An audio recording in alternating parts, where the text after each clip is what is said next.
Good evening and welcome to the Disaster and Emergency Committee meeting for the 27th of September 2022. My name is Sarah McMahon. I'm the Mayor and Chairperson of tonight's committee meeting. Hawkesbury City Council acknowledges the Darug and Darkinjung people as the traditional custodians of the land of the Hawkesbury.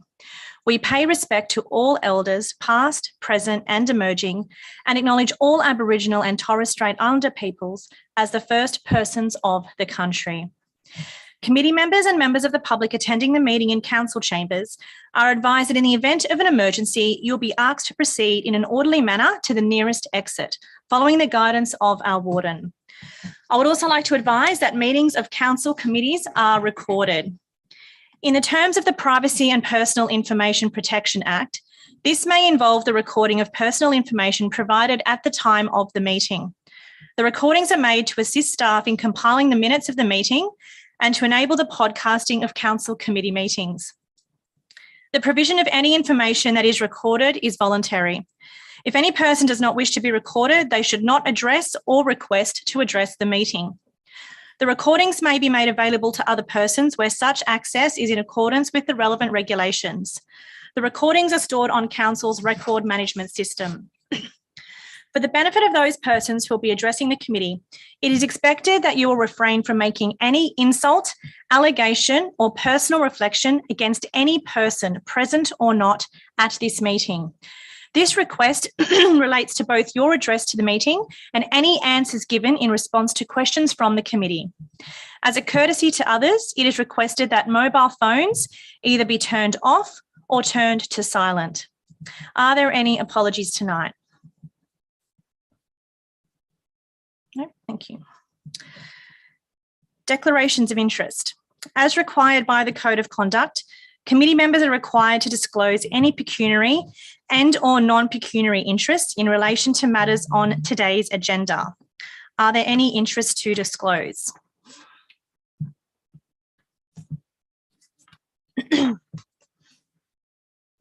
No declarations of interest? Thank you. Committee meeting attendees who have not registered will be asked by the chairperson at the end of hearing registered speakers if there are any further speakers that wish to address the meeting and may speak for a period at the discretion of the chairperson. When called, please speak clearly. At the end of your submission, please remain available to permit the committee to ask questions. Now, before we begin, what I'd like to do is welcome our guests who have attended our committee meeting tonight. From the RFS, we have Hawkesbury Superintendent Karen Hodges, and she's online. From the New South Wales RFS, we have Jamie Carter, Manager, Strategic Firetrails, and Lawrence McCoy, Manager of Predictive Services. From the police, we have Local Superintendent Andrew Garner, and from the SES, Hawkesbury SES Unit Commander Kevin Jones. What I'd like to do before we begin is as you would have known, councillors, we have received today a supplementary business paper, which has become item number 4. I'd like to, first of all, move a procedural motion to move item number 4 to be the second item on the agenda, just to allow the RFS to present both items together. Move that, Patrick. Councillor Connolly, sorry. Seconder, Councillor Reardon. All those in favour? Against? Carried. Thank you very much. Okay, section 1, confirmation of minutes. As you can see, they are presented in the business paper. Can I have a mover to accept the minutes? Councillor Reardon. Seconder, Councillor Zamprogno.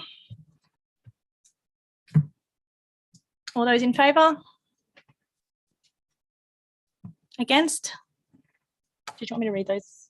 Agenda manager's gone. I call that carried unanimously. Okay, so we open your business papers to item number 1 on page 13. I may now hand over to Hawkesbury Superintendent Karen Hodges to introduce this item.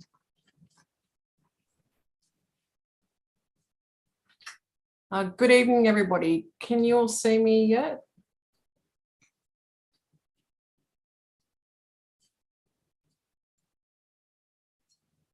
No. Yes. Oh, we can see. We can see and hear you. Oh, okay, cool. Right, Thank you. all right. Well, good evening, everybody, and thank you for the opportunity to be able to address you all tonight in relation to the Gross Wollamai strategic fire trial that we've been putting in, and also to brief everybody on the new Australian fire danger rating. So what tonight we have, we've asked along Jamie Carter, who is the Acting Manager of Strategic Hazard Management. He's the project manager for the Gross Wollamai fire trial plan. So I might hand over to Jamie and he can give an overview of the project for us. So Jamie, if you'd like to come online. Thanks, Karen. Can everyone hear me? Yes, thank you. Excellent. So I don't want to take up too much time because I know there's a lot on, but I thought I'd just provide a bit of an overview of the program across the state in brief, and then talk more specifically about the work that's happening at Bilpin. So I'll just share my screen and hopefully this works. Put it on that one. Should be a big red blob on the screen for everyone to look at. Very offensive red in your face. Yep. Okay, excellent. Okay, so the Strategic Fire Trials program is a fairly recent program for the RFS. We haven't traditionally had a huge role in fire trials across New South Wales. It's generally been the domain of the land managers. But the big driver for change was really in 2013. I think everyone may remember the Wombalong bushfire, which nearly took out the Coonabarabran Observatory. And the use and availability of fire trails was a very big issue that came out of the subsequent inquiry from that fire. As a result of that, there was some legislative changes that were made and came into force in July 2017. And what it gave the RFS the role of doing, or the responsibility for, was to set standards for what fire trials should look like. A process whereby fire trials could be designated, certified, and then registered so that they were made publicly known.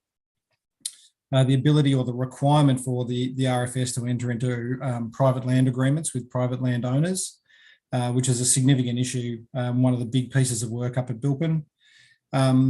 To receive and manage complaints and notices, and the one that the council and the Karen's team have been involved in is the preparation of the fire access and fire trail plans, or the FAF plan, which needs to be done every 5 years. So that's the broad framework that got put in place post that inquiry and that fire.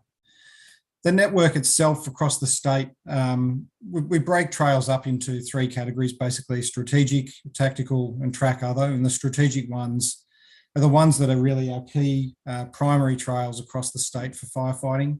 Tacticals are ones that we want to stay open, but not necessarily have them to the same standard as the strategics. And the track others are the ones that we want to know where they are, but we don't necessarily need them to remain open. The interesting part of this is that the strategic fire trails alone, there's over 30,000 kilometres of mapped strategic fire trails across New South Wales, which by way of comparison is 50% more than the entire road network that the RMS looks after across New South Wales as well. So the network that we're talking about here is a substantial network that takes a lot of work, and there's a lot of complex issues involved in managing this and trying to get it upgraded with minimal amount of funding available. Who owns that land? I guess the key breakup of tenure. Crown Land have about 15% of those strategic fire trials. Forestry about 19 to 20%. National Parks about 38%. We think, because we don't have good tenure data on this, that if you break the rest up, that's somewhere in there's around about 6,100 kilometres of fire trails on private land. And that's a significant change for everybody, because we now have this role of the private landholder having a say in fire trials and how they look and feel and where they go. And this is one of the big issues that we have to deal with as we implement the program. And that's very relevant to the Hawkesbury City Council area. I'm not going to read this, but but the independent bushfire inquiry after the 2019-20 season made some very serious or very strong recommendations with respect to Firetrails. And basically what they said was, okay, RFS, you've made a good start. You have a good framework for getting this in place, but there's some continuing issues. One is not enough work has been done. And if you read into the detail of the recommendations, one of the other things they talk about is the fact that the fire trail network is not built for fighting fires. So traditionally, trails have been built for land management purposes, not specifically for fire trails. So we've done a lot of work in the last 18 months to review our standards and the way the standards look, and to start to build fire trails far more focused on firefighting operations as opposed to just being an access way into the landscape. At the moment, what have we got underway? There's about 107 trails underway. I do need to point out at this juncture, I guess it's important to note that national parks have their own funding and their own processes around fire trails. When this legislation change came in, they created their own processes around this and got their own funding from government with respect to upgrading the fire trail network. So the numbers that I've got here don't include the work that National Parks is also doing. But from across RFS, councils, Crown Lands, Forestry, etc., we've got, about $35 odd million worth of work identified so far. We've spent about $10 million last year. We have about 950 private lots involved. And the other key part of this is one of the issues that we're all going to face, and it's going to take some different thinking from all of us, I think, is the significance of the amount of land owned by local Aboriginal land councils in the future. And we've got a very, very proactive and a very, very strong program of engaging with LAOCs, as we recognise they have a significant proportion of land where fire trails lie. So we have strong relationships with LALCs and signed agreements with them to make sure that we get mutually beneficial results out of the fire trail program. So it's quite a large program. I'd point out that from our point of view, the RFS has one person in each of our 7 areas across the state to implement this program, plus 2 of us in head office, which is a significant amount of work for the 9 of us to do across the state. I want to, or is there any, so that's it from a statewide perspective. Is there any questions regarding that overall program perspective that anyone would like to ask? No, thank you. Please carry on. No worries. Okay, so I want to show, some of you may have seen this, but I want to start off with a video which was made very early in the piece when we first started the fire trail works up at Bilpin. So hopefully this works and the sound is okay and doesn't hurt anyone's ears.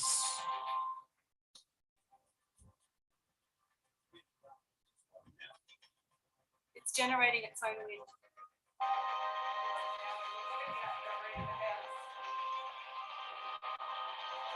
We get up at the end of the house. We've got to get up this end of the house. It's coming.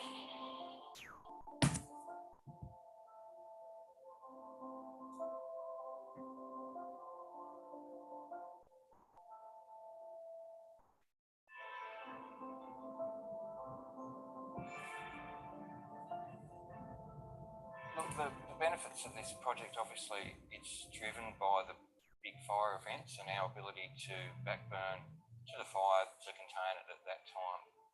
But it's in between that I think the real benefit to our community is for our efficiency in the way we get our hazard reduction done, and our ability to get them done when we want to do them will be much improved, and we won't be stuck making the trial to do the hazard reduction each time it comes about. The other part of that is the involvement with the landowner agreements, the communication with us, the doing of their fire plans, I think will make our community much more resilient, when time does come. Stage we're in now, we're still in the early stages. The weather has been a bit of a problem at the moment, so we're trying to stay on the ground and get as much done as we can. Our primary reason for being here is access for the Category 1 fire tanks. What we're trying to achieve ease traction and manoeuvrability so that they can come through in a fluid motion without any stopping. It's installing gates, fixing drainage, making sure the ground's nice enough for them to drive over. We have a trail that goes through our property. With this project, it's important for the community because if you refuse it and they do a backburn right around the whole town and you leave a spot open in that fire break, then the whole thing is a waste of time. And it's not about you or any individual property owner. It's about the community and what's best for the whole community. If you live in an area like this and you're exposed to the forest, and eventually a fire is going to come through, and if you've got a fire trail going through that's reasonably close to your house, which this is, I think, why wouldn't you want it? It's all it's going to do is help save the day when the fire does come, because it means the fire trucks have got access to your property and you can protect it. Look, I think for us, we're driven to it to protect ourselves, but the strategic line that our position creates, that has the potential to protect an awful lot of people, all the communities of Blackson's Ridge, Glossodia, East Currajong, Currajong Heights, Grosvenor, Yarramundi, as far as Falconbridge and Wimerlee, and obviously all the bush in between, stopping the fire this side of our town, potentially stops it burning hundreds of thousands of hectares within the Grose Valley. This sort of concept of proper planning and investing in infrastructure between fires, this is the only way forward.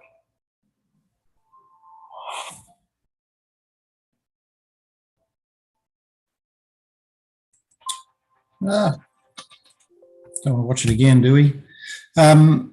And I think what would be really good, I think, is to acknowledge the work of Bilpin Bushfire Brigade or Rural Fire Brigade with this project. They've been true champions of this, and it's very much a community-driven project. So while there's a lot of support from RFS as an organisation, it's very much a community-driven project. And I think if anyone gets the chance to talk to members from Bilpin, I think passing on the community's thanks and recognising that the work that they've done is probably a really valid thing to do.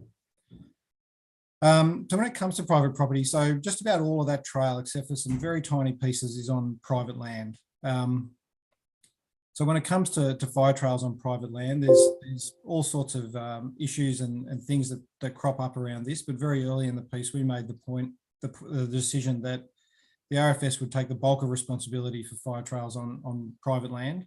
We'll fund the upgrade of the fire trails. We'll fund the maintenance of the fire trails. And the agreement that we have in place with private landholders is a very simple 2-page, very, very plain English document. And really, that document basically says, we as the RFS take responsibility for the upgrade and maintenance of the fire trail. All we ask you to do is to please not damage the fire trail. And if it is damaged in some way, please let us know. And I think the neat thing about this approach, and I think Ross alluded to it in the video there, is that this is an opportunity to really build a close partnership between brigades and the RFS as an organisation and landholders, which is something that is probably dwindled over the years in many respects. And this is in many ways an opportunity to bring that back. That's a screenshot of the agreement. That's it. It's basically just 2 pages. It basically says, we'll do this. We'll take care of the funding. We'll take care of the maintenance. Please just let us know if there's anything wrong. The project itself, you can see here, there's a 75 odd kilometres of fire trail here running to the north and the south from Barambing and Mount Tomah all the way through to Currajong Heights. And included in that, which is not shown on the map, is Mountain Lagoon, which is a very important strategic fire trail to prevent fire running out of the Wollamai further east. And that will probably become stage 3 or 4 of this project. So being so big, one of the things that we've had to do is to break this up into 7 or 8 stages now, with some tweaks. And funding this over several years and doing the work over several years. So what we've just about completed now, there's about a week left to go on stage 1, which is around 11.5 kilometres. That particular fire trail costs around about $1 million to build across those 12 kilometres or 11.5 kilometres. There's some very tricky trail building in there, and obviously the weather's played a role in. It's actually been quite helpful. Other than slowing it down, it's actually identified for us exactly where we need to focus a lot of the work so that the trail lasts. And our view is that in this financial year, we'll fund and build most of stage 2, which is the first element on the north side of the fire trail of the Bellsliner Road. We had hoped for more funding this year, but we only received an additional $10 million this financial year, but we will be seeking more funding next financial year. And my view is that we could complete this whole project within 5 years is the current plan. And that means that the fire trail network is in place by the time really the fuels are ready and that fire cycle comes around ready for the next potential fire event in the Wallamai or the Gross. So there's not too much else to say other than to have a look at some of the work that's going on. So this is some of the work that's been done around some of the properties up there in Bilpin. You can see that we're not building a road, we're really just reinforcing and armouring the areas where we need to do the work. Other than that, we're using existing driveways or access ways and giving them some strength and just building them where we need to build them. And I think that photo on the left really demonstrates the value of this project. Before the 1925 season, that just would have been bush. That would have taken valuable resources, a fire truck, people, not only to identify where the trail needed to go, but to follow the earth-moving machinery around to keep it safe, costing many, many, many millions of dollars and taking resources off the fire ground. And now that asset is here to stay. So I can safely say that on Monday, we took Bilpin's Category 1 appliance along what we've built in stage 1, and it worked beautifully. A couple of little tweaks to make, but the brigade's very happy and we're very happy with the end result and how that's starting to take shape. So that's an overview of the Bilpin project. Karen, did you want to add anything, or are there any questions anyone has about that? Thank you very much, Mr. Carter. Superintendent Hodges, did you want to say anything before I pass the floor to councillors? Oh no, I just wanted to reiterate what Jamie has said about the involvement of the Bilpin Brigade. They've done a tremendous amount of work and they really should be congratulated and be very proud of the effort that they've put in. So yes, I'll just hand back to you. Thank you very much. I'll put questions forward before we then put a recommendation. Questions? Yes, Councillor Zamprogno. Thank you, Madam Mayor. This question may be more for Jamie, and the question is in 2 parts. Jamie, earlier this year, this council was in a lather about the adoption of the Rural Boundary Clearing Code, and there were people who were, protesting that the Rural Boundary Clearing Code did not mesh well with precisely the scheme that you have laid out for us tonight. So the first part is, I'd be fascinated to know, as our man on the ground, what you think of that question. And secondly, also being on the ground, whether there's any anecdotal evidence to hand about people employing the Rural Boundary Clearing Code and whether it's had any impact on fire hazard around particular properties. And I ask that question because when we voted to adopt the Rural Boundary Clearing Code, we also voted not to take any data about its use. So I'm keen for any anecdotal account that comes my way. Thanks, Councillor. Yep, I can speak to both of those issues. The apparent or the perceived conflict between the Boundary Clearing Code and the Firetrails program, I guess one of the things that I would say is that the Boundary Clearing Code is a code designed to help landholders manage fire on their property and to potentially reduce the movement of fire onto their property and to protect their boundary line. It's not an offensive firefighting tool. It's not something that lends itself to active firefighting as such. because that allows for clearing, but what it doesn't allow for is the safe passage of an appliance, for example.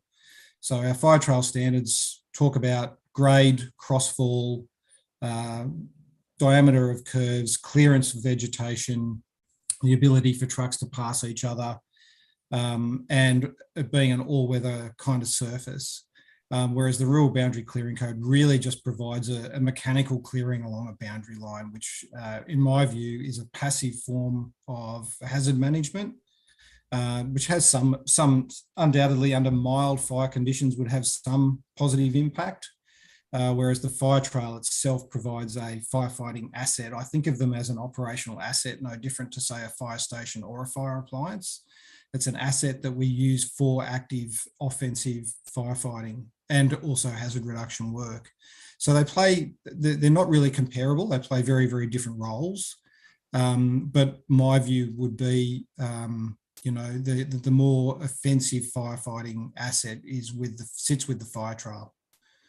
In terms of the anecdotal evidence of the effectiveness of the boundary clearing code, look, I think it's rained ever since across New South Wales heavily ever since the code came into existence, and I don't think there's really much evidence or anecdotal data out there about how much that code is being adopted and what impact it's having in terms of property protection.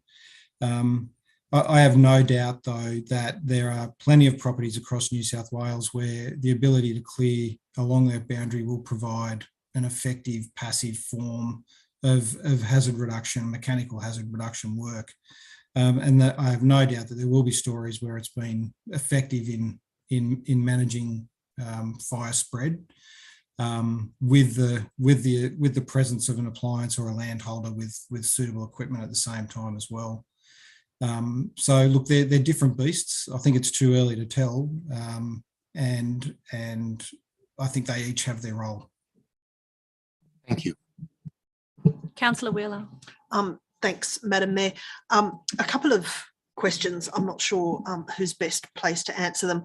Are there any plans to do this work elsewhere in the LGA? We've heard from Colo Heights that they've got concerns about access to some of their fire trails and some areas up around the Colo Heights shed and the school, and also some anecdotal reports of difficulties on the Woomera fire trail that runs from Webbs Creek to Putty, and I'm sure there are others that we certainly are unaware of. Is this just those areas that have been listed for Bilpin and Mount Tomar at this stage, or are we looking at doing them somewhere else too? Karen, I'm happy to take that if you like. Look, this is not just a Bilpin thing. There's 30,000 kilometres of these trails across the landscape. Hawkesbury is very reliant on fire trails from a firefighting perspective, and they're all important.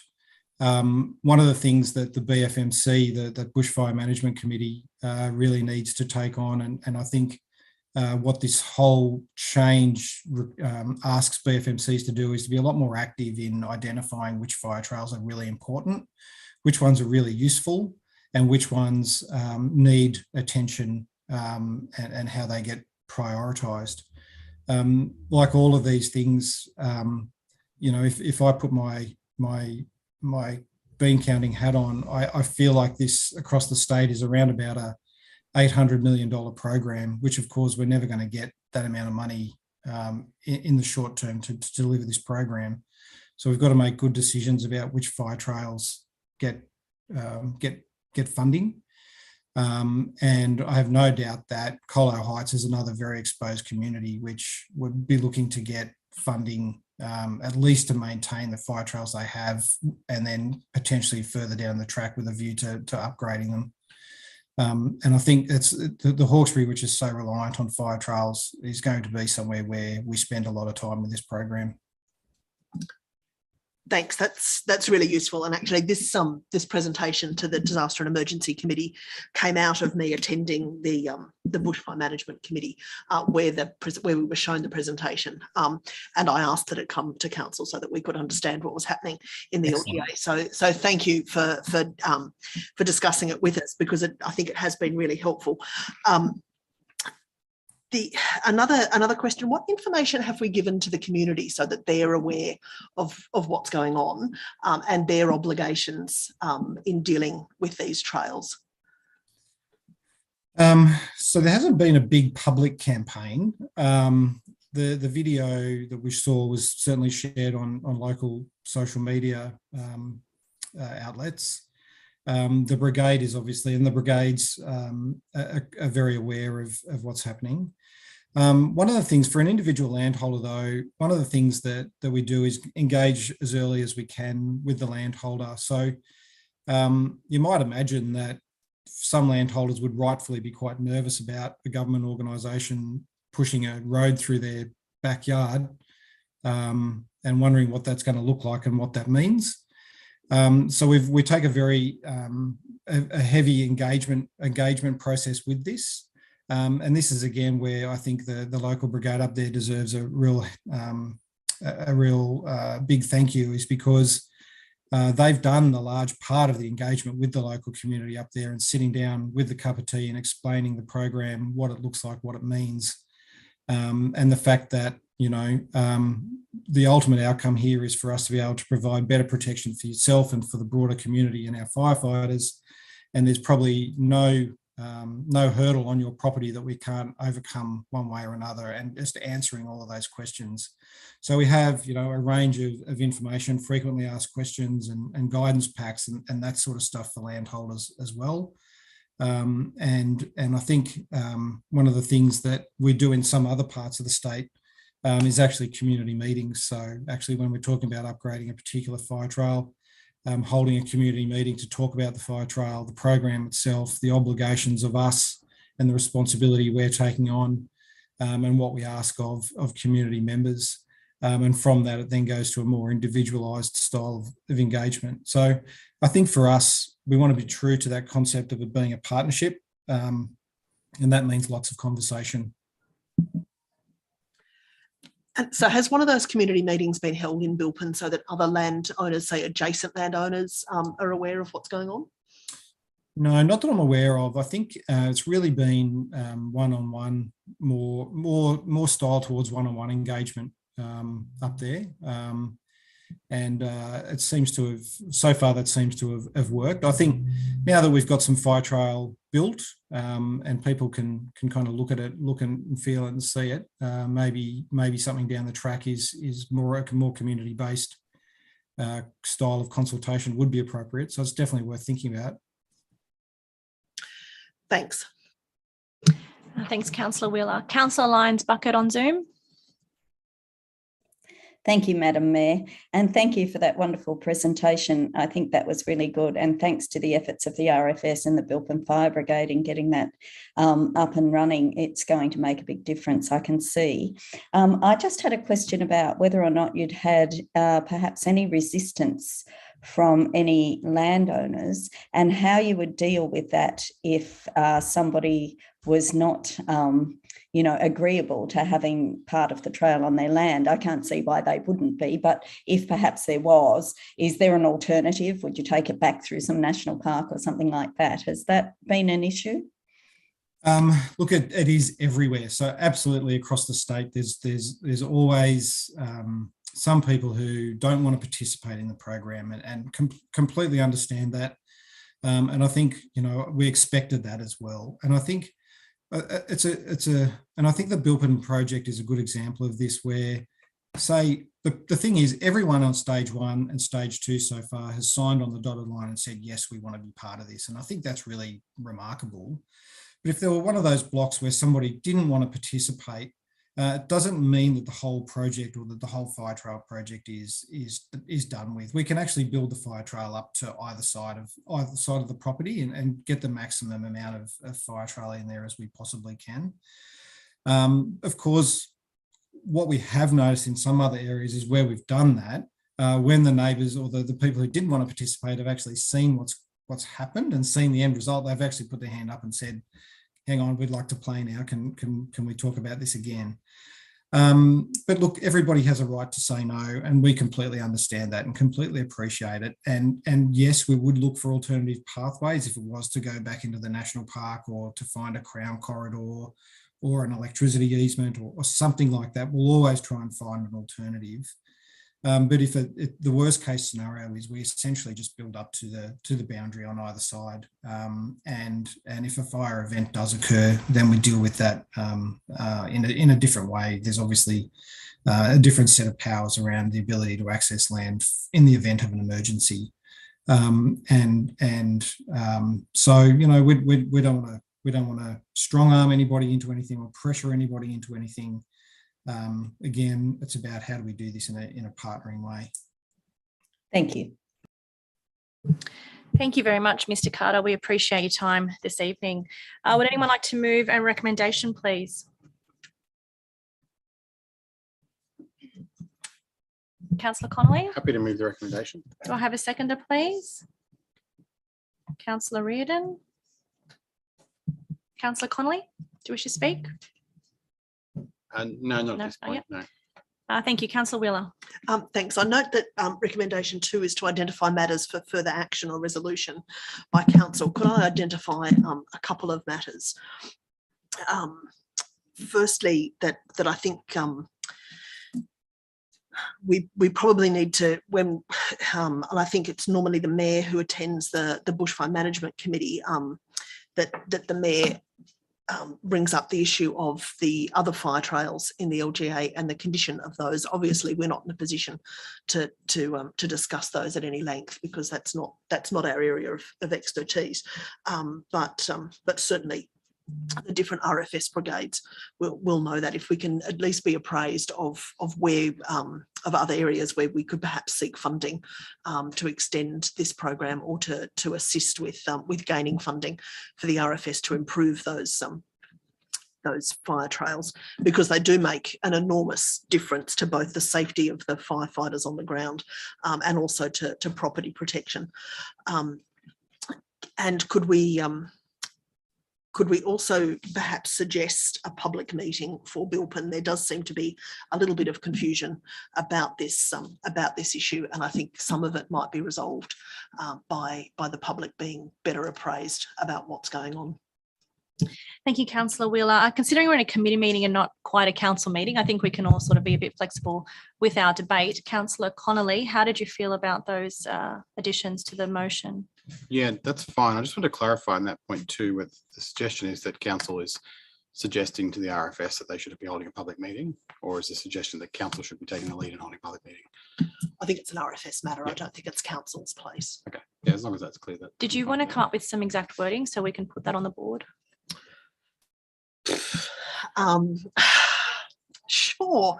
That council suggest to the RFS that a public meeting discussing the Bilpin Fire Trail and local and the communities responsibilities is probably too strong a word, but appraising the community of everyone's responsibilities with regard to the fire trail or something. I'm sure the RFS know what they need to tell the public, and I don't need to make that up. Something there. Thank you, Councillor Wheeler. Did you want to do the first part that you mentioned, though, when the mayor attends the briefings?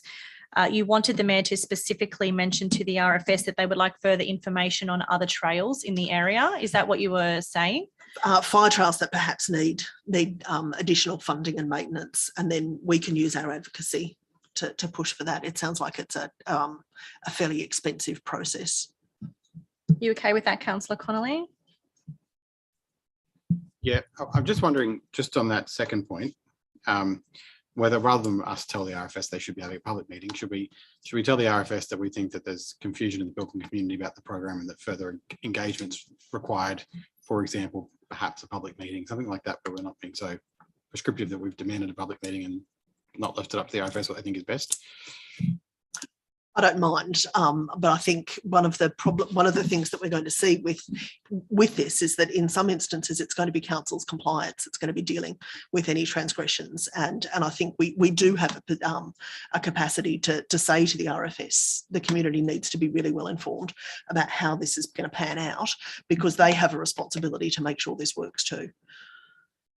Are you happy with that, Councillor Connolly? Councillor Reardon, as a seconder? Got those words that I said? Yeah, we'll wait till we get those words up on the board, if that's okay, so that we can have some clarity there. Yes, Madam Mayor, I'm happy with that. I understand the RFS will make alternate arrangements if people are not happy, so with the Firetrail going through their properties, but often they do change their mind anyway, so they are flexible. Thank you, Councillor. While we're getting those words up, was there any other councillors who'd like to contribute to the debate? Councillor Kotlash. Thank you, Madam Mayor. I was just wondering how the funding for this comes together. It sounds like this scheme has been funded to a certain extent. Were we looking at trying to secure funding via council, or are we advocating for the state government to give RFS more funding? I'm not quite sure that I understand the funding, the structures of the funding. If somebody could just clarify that, that'd be good. I'll just, to the General Manager, is that a question you think for council or perhaps for RFS? I would suggest it's firmly a matter for the RFS. Councillor Kotlash, we could ask, because we are in a committee meeting and again, being very flexible, perhaps if the Superintendent Hodges, did you want to respond to that question about the funding arrangements? There is currently funding arrangements through the BFMC for all agencies, including council, to make available to themselves. And council are quite able to submit any funding requests for any fire trials that they have care and management of. I'd just like to point out too that each year in February of every year, all agencies, including council, and all the brigades through the BFMC process are asked to submit any fire trial maintenance and upgrades that are required. So there is a review done of fire trials every year of management and support, like we're talking about moving into Cola Heights eventually. So I just want to make it quite clear there are already procedures in place. I heard mentioned before of around an APZ around the Cola Heights School, which was actually looked at today as a review to make sure that the owners, I think it might be council and Crown Lands, not really sure off the top of my head, have maintained that trail. So there is work in the background that does go on to make sure that these trails are up to scratch. The mention of the Woomera Trail, that is under the care of National Parks. I personally haven't been advised of any works that needs to be required to be done on that trail, but certainly welcome any feedback that anyone has. Jamie, do you have anything more to add with the funding arrangements at all?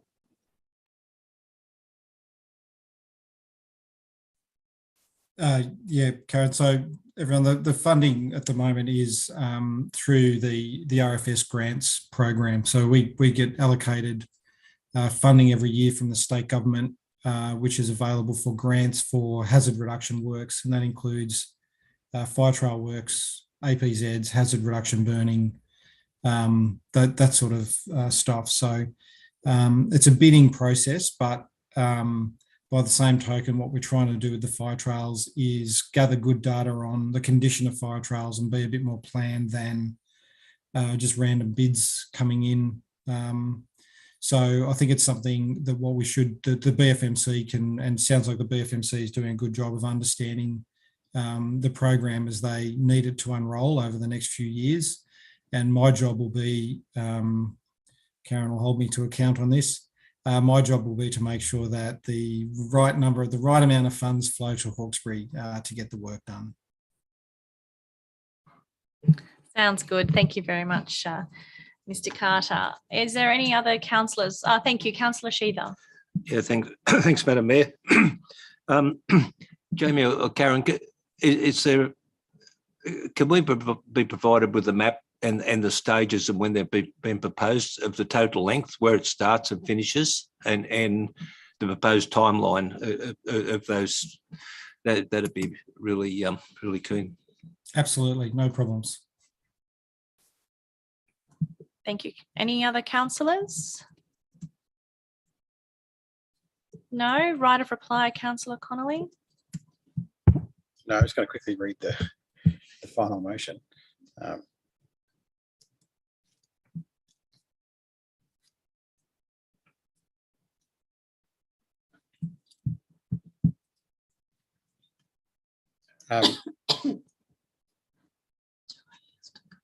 Is 2A meant to say council provide feedback to the Bushfire Management Committee in regards to other trails that are required? Is that what we're trying to say? Yes, if I could say that. Thank you. We'll just wait for that to be And other amended. than that, there's no right of reply. Thank you, Councillor Connolly. We'll just wait for those words to be amended so that we know exactly what we're voting on.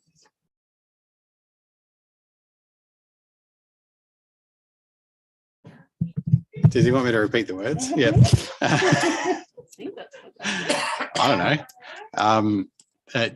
Council provide feedback to the Bushfire Management Committee in regards to any fire trails that we are aware of that require upgrade. Isn't that the purpose of the Bushfire Management Committee? It is.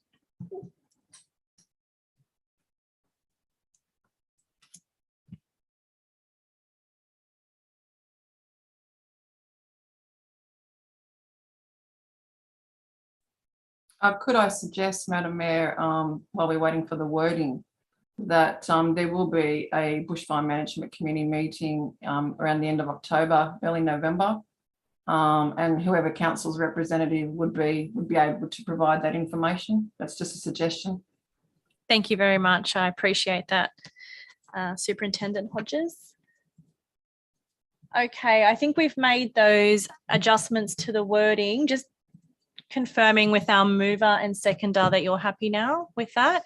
Yeah, okay. Without needing a right of reply, I'll put that to the vote. All those in favour, please raise your hand. Councillor Reardon, Councillor Weigel, Councillor Sheether, Councillor Connolly, Councillor Calvert. Oh, Councillor Dogramachi is absent. Sorry, I needed to record that on the apologies. Since we had a full chamber, we will need to record that on the apologies. Councillor Jurek, Councillor Lyons Bucket, Councillor Wheeler, and Councillor Zamprogno. All those against? Councillor Kotlash. I declare it carried. Yeah, my apologies for Councillor Dogramachi there. It's just that his seat was occupied and it wasn't glaringly obvious. So we will record that in the minutes. Okay, as previously stated, we did move a procedural motion to put item number 4, which was our late supplementary business paper, which you all would have received this afternoon, as the next item. Superintendent Hodges, can you please confirm who's delivering that information? I don't see a Lawrence McCoy online yet. He was flying in to Sydney Airport at 6 o'clock. So can someone confirm that he's not online? If not, I might throw to Jamie. In this process, and he's doing quite well so far, I think. Lawrence, you're not there, are you? It doesn't look like it. Okay, obviously. No. If Mr. Carter's happy to proceed, we can still proceed. Otherwise, if you did want to wait for Mr. McCoy, we could move it to the end. Whatever you feel comfortable with. Jamie, are you happy to run? I'm happy to keep on going. Lovely. Thank you, Mr. Carter. Over to you. All right. I've probably got this screen sharing down pat now. So where's the button gone?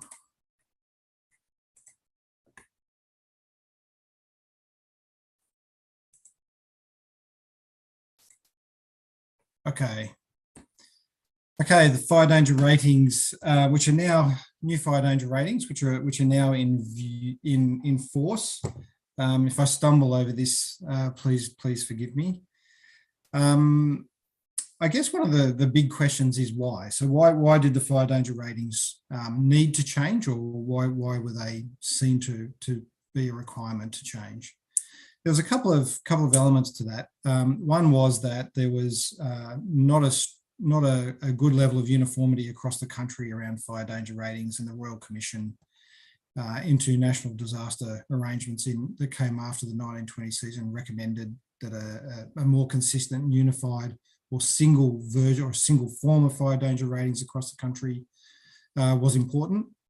And the other point of this was that the science behind the old fire danger rating system came out of the 1950s and is really had very little in terms of development or change since those 1950s. So we're kind of talking 60, 70 years of experience that hasn't been actually, and science and research that hadn't been put into the way fire danger ratings had been being done, particularly in New South Wales.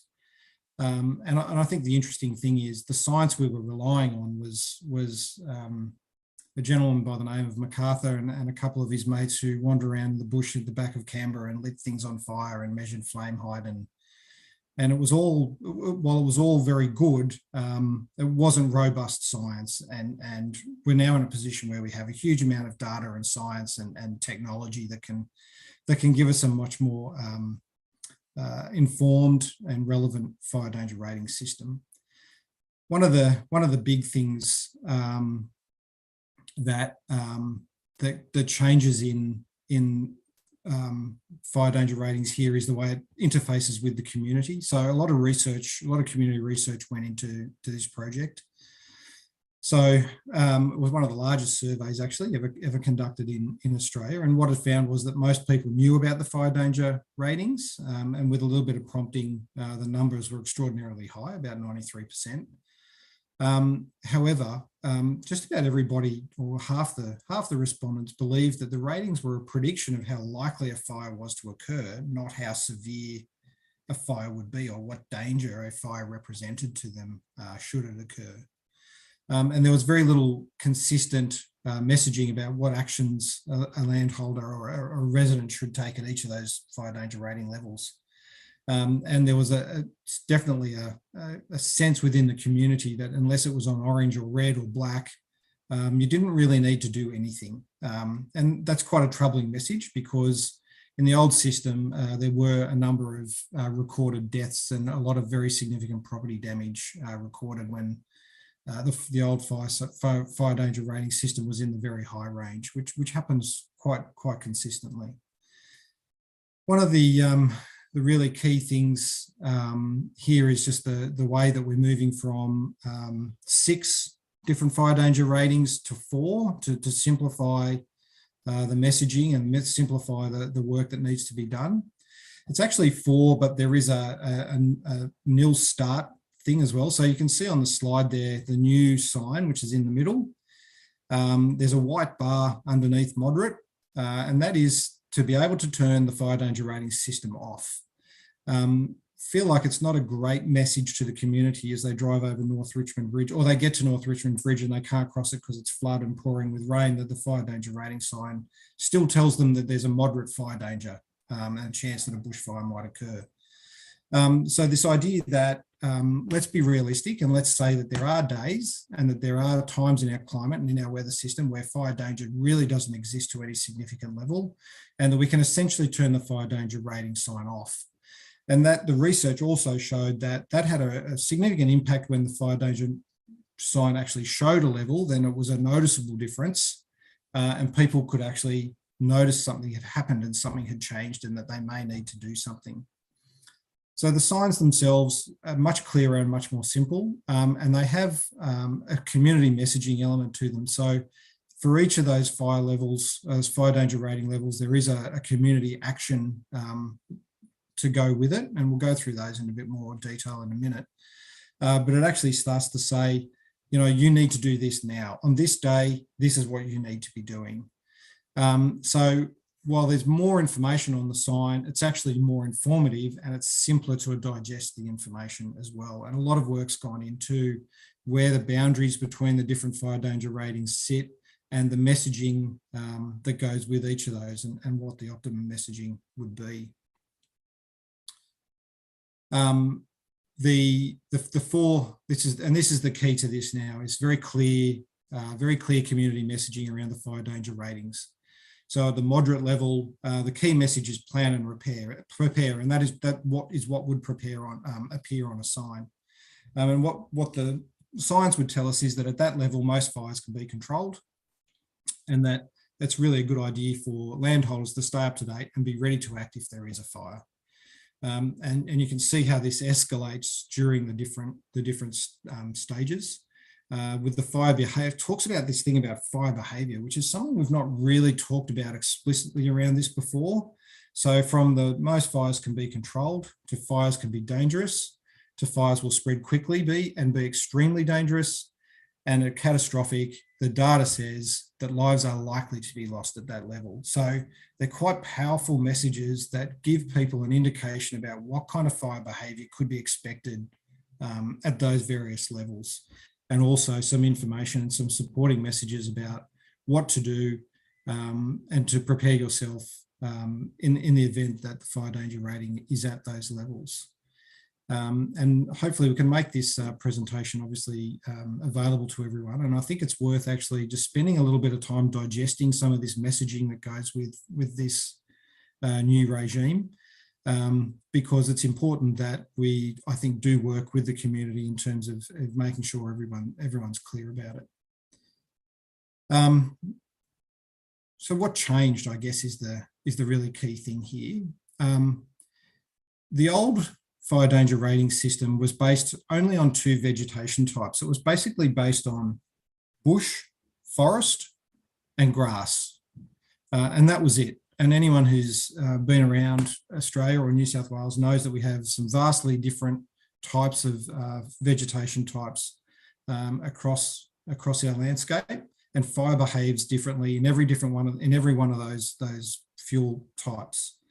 In New South Wales, I think we look at having around about 8 or 9 different broad vegetation types for which we can actually have fire modelling specifically for that vegetation type, which gives us a really good insight into how fires will behave in those different pieces of vegetation.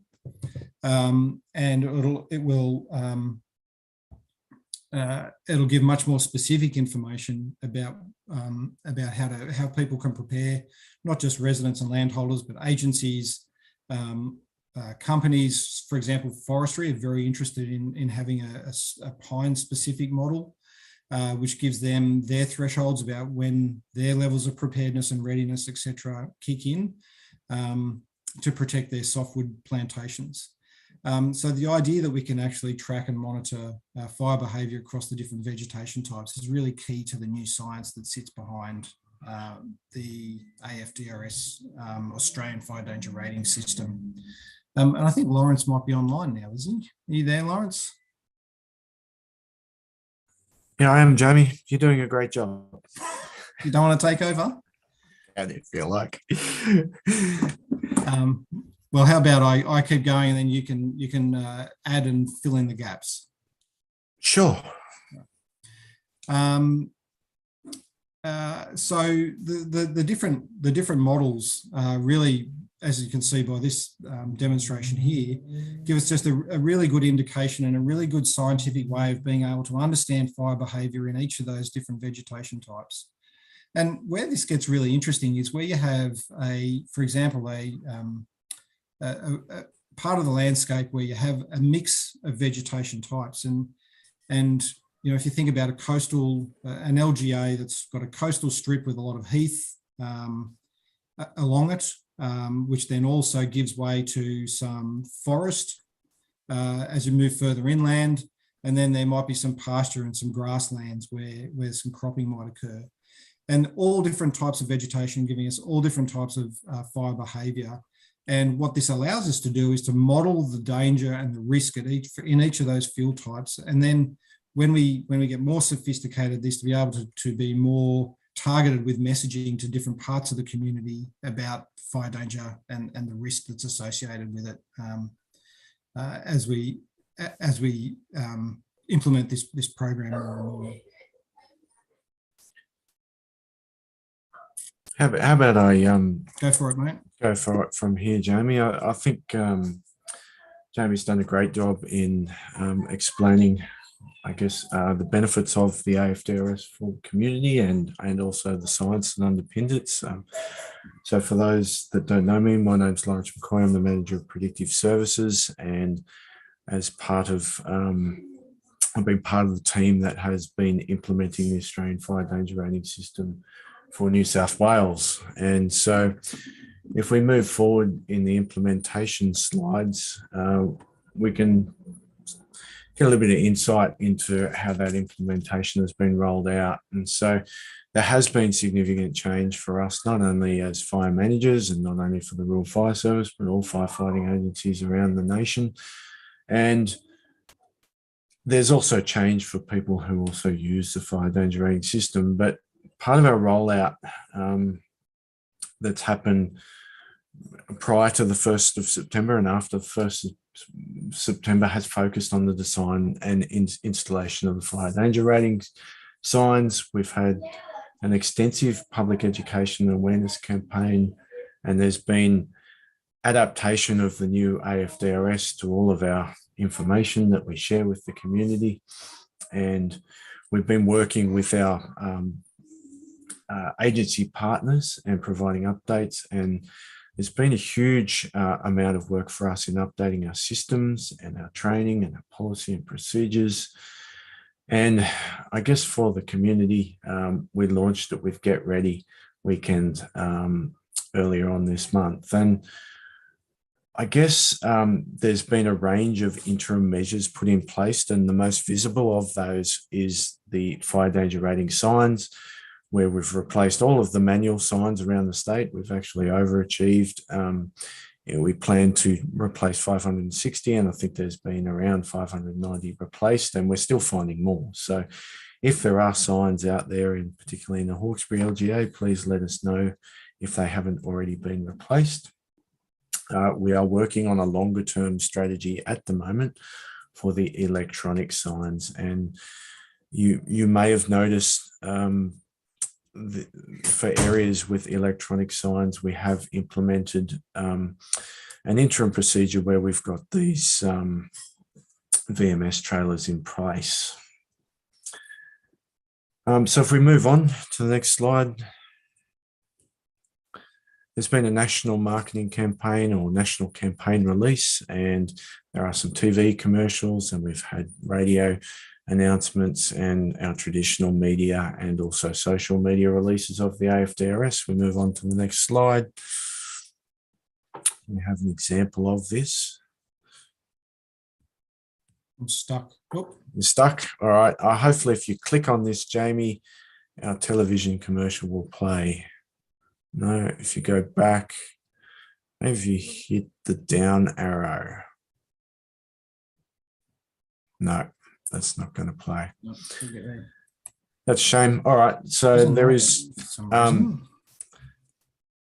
I will say this much about the television commercial. It doesn't want to play. That's okay. Hopefully people will have seen this. If they haven't, it's actually got firefighters from the Rural Fire Service, so it's authentic. And here we go. Looks like it's going to work. Would you like me to play? Why not?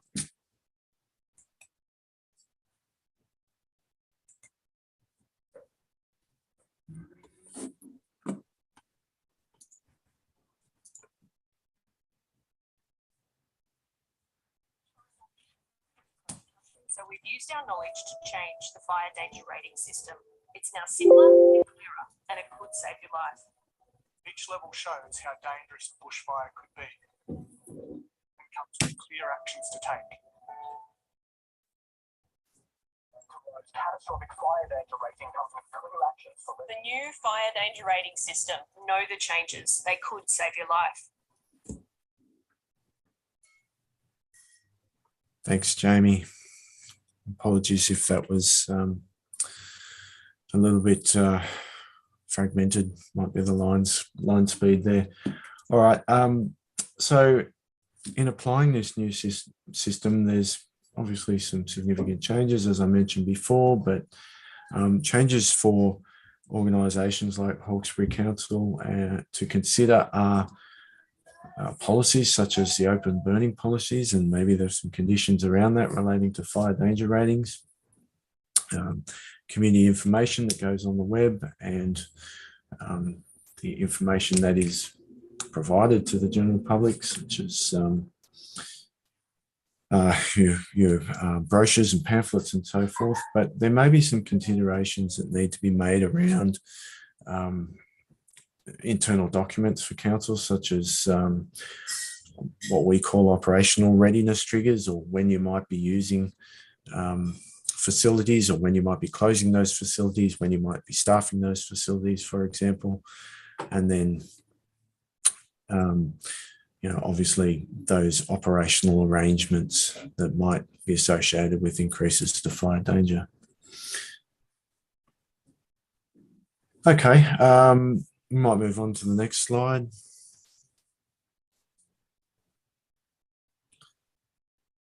So under this new system, traditionally, well, if we talk about the old system, total fire bans typically came into effect at a fire danger rating of 50.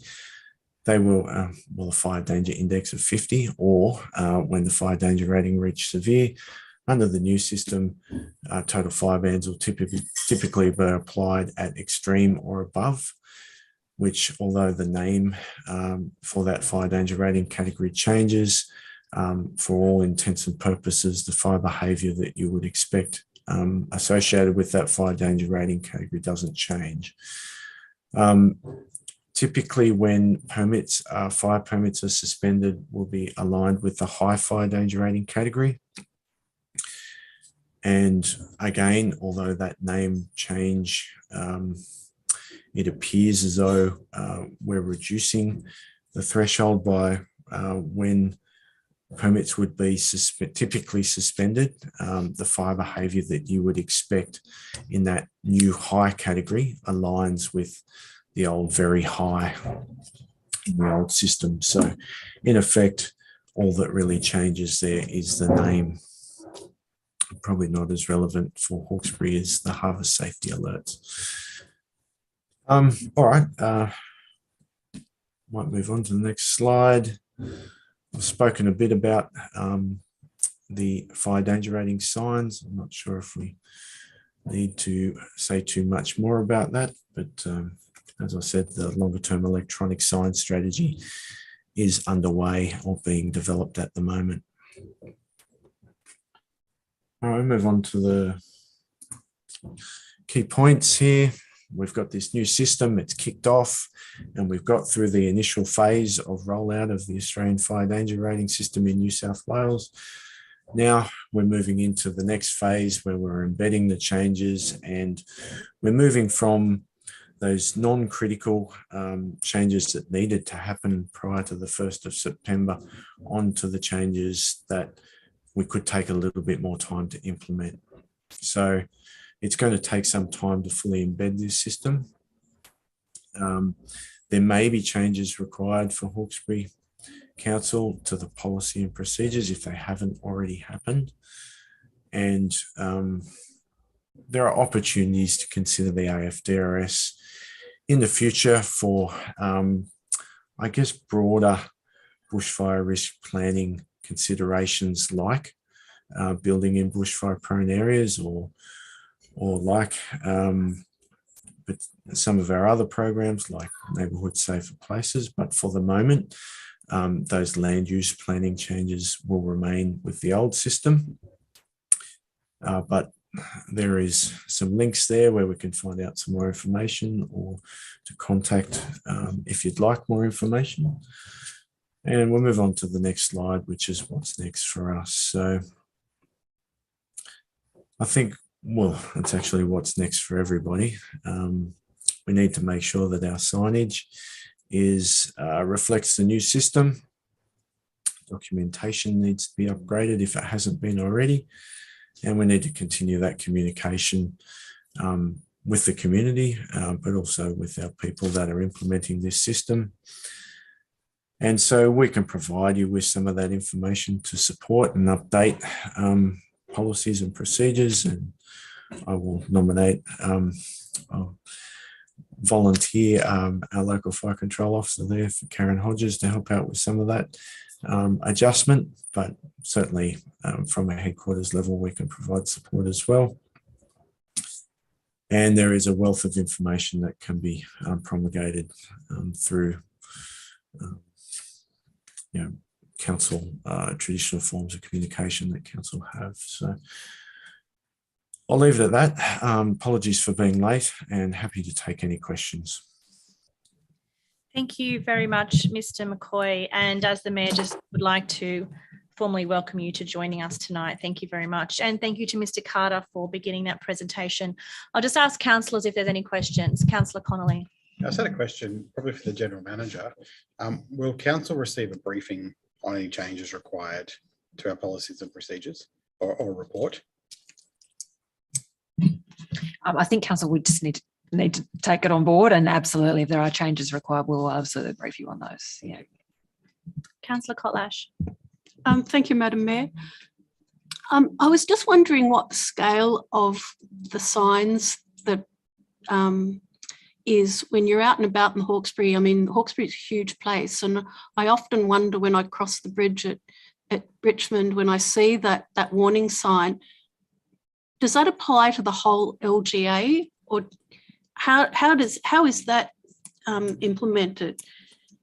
The reason I ask is that on our council webpage, we have an emergency dashboard. So presumably anybody in the Hawkesbury can go onto that and find out what their fire rating is. So is it brigade, is it the scale of the brigades, or is it the whole LGA? Look, I can answer that question. Fire danger ratings are calculated on fire weather areas, and those fire weather areas are much larger than local government areas. Under this new system, we do have more information available to help us with local decisions for our fire danger ratings. But broadly speaking, those fire danger rating signs reflect the fire danger rating for the Greater Sydney fire weather area. Now, as far as how people would get information on their fire danger rating, those fire danger rating signs are just one part of the suite of tools we have to communicate fire danger ratings to the community, and they're very visible because people drive past them. But traditionally, people more and more, I think, will find this information through websites, through their apps, the Fires Near Me app, the Rural Fire Service website, for example. And perhaps, Karen, is there any further you'd like to add to contextualise that? Lawrence, you're doing fine. Yeah. Okay, thank you very much. Any further questions, councillors? No, thank you very much, Mr. McCoy. We appreciate your time there. Do I have anybody willing to move the recommendation? Thank you, Councillor Connolly. Seconder? Councillor Weigel? Would you like to add anything, Councillor Connolly? No, I think that's probably the recommendation, which I would just be moving point 1 rather than point 2. It doesn't seem like there's anything for council to identify immediately. And the General Manager's indicated that we'll be told if we need to change something. So, are you happy with just point 1, Councillor Weigel? Thank you. Any further councillors wish to speak? No. Right of reply? Thank you. Okay, all those in favour, please raise your hands. In favour are Councillor Reardon, Councillor Weigel, Councillor Shiva, Councillor Connolly, Councillor Kotlash, Councillor Calvert. Absent is Councillor Dogramachi, Councillor Jurek, Councillor Lyons Bucket, Councillor Wheeler, Councillor Zamprogno and Councillor McMahon. I declare that carried. I might just ask, thank you to the RFS members who have joined us. You're very welcome to stay, or you are very welcome to leave the Zoom meeting if you like for the remainder of items. It's completely up to you, just letting you know. But thank you very much for attending and for your time tonight. Thank you. Thanks. Thank you. Okay, moving on to item number 2. SES Australian Warning System, and to present this item tonight we have Hawkesbury SES Unit Commander Kevin Jones. Over to you. Thank you. I'll just wait for the presentation to come up. While we're waiting, just thank you to Jamie and Lawrence, because a lot of the things that are in the fire danger rating system is the same sort of background as for the reason why SES has gone to a new warning system. So the number of products that we send out after the Bureau issues flood warnings is mind-boggling. It takes a lot of mental power to unravel all of the different products, flood warnings and flood bulletins and evacuation warnings and evacuation orders that get issued by SES during a flood event. And I'm sure all of you had mailboxes full of different products that really this is a whole new project which is going to simplify it right down to those surprisingly the same colours that RFS used in their are using in their products as well. So so the background of and the actual warning system, and there's a new app, which are the three things that I'll talk about very quickly. So the SES has a responsibility. They're probably telling everybody stuff they already know about SES, that we have a responsibility under the SES Act to establish flood warning systems, to coordinate evacuation and welfare of affected communities, and to protect people from dangers, and also to disseminate that information, the information that relates to floods. So the important thing with this is that none of the products that come from the Bureau of Meteorology are going to change. They're still going to do their flood watches and their flood warnings. So those two products don't change. And what SES has done, has always done, is taken the information that's contained in the flood watches and flood warnings, and which is really just a predicted height at a predicted time at a location. And so what we have done up to now and will continue to do is to look at all the flood intelligence that we have, and then issue the different products in the Australian warning system to indicate what the actual effects of that is. So it's the whole system of taking the Bureau's information, then adding all the bones, the flesh around the bones to that, to let people know exactly what's going to happen. So this is a bit of an example of what I was talking about, the plethora of different products that used to be sent out or do until 2 days' time. These are all the current warning products that we would send out normally during a flood.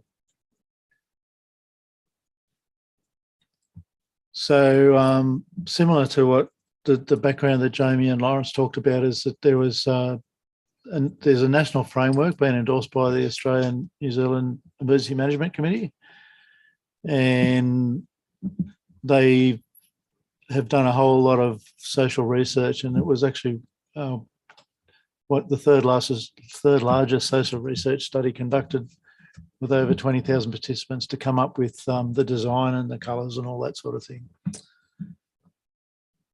And it was a part of a recommendation that was in a 2020 Royal Commission to implement a warning system. So our public launch is in late September. It's actually the 30th of September is when it's going to be made public. Up till now, we've been doing SES has been doing a lot of education of all of the users of the system, which is us, as in the people in the incident control centres, down to local units like ours, to know how the system's going to work and what it all means. The benefits is the greater consistency. So every state in the nation is going to adopt the same system. New South Wales is the first to do it. Likewise with the RFS, they're the first ones to adopt it. But the other states are coming in the near future. Some of them will be up to a couple of years away, but eventually in the next few years, every state will be the same. So we'll have a national system. and goes without saying, the whole premise on this is to try and empower communities to make safe decisions.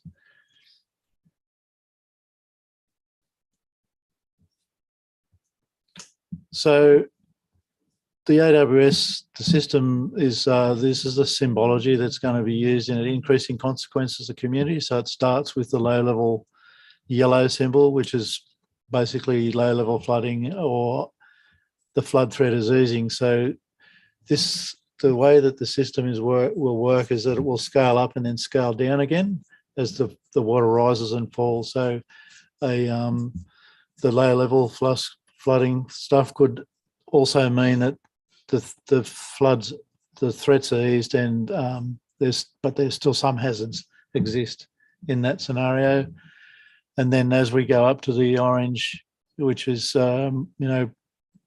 major things being impacted, roads being cut, priming people that they may need to evacuate or going to be isolated, and then the basically emergency alert level at red is overflow flooding, the evacuations, isolations, major roads, and so on.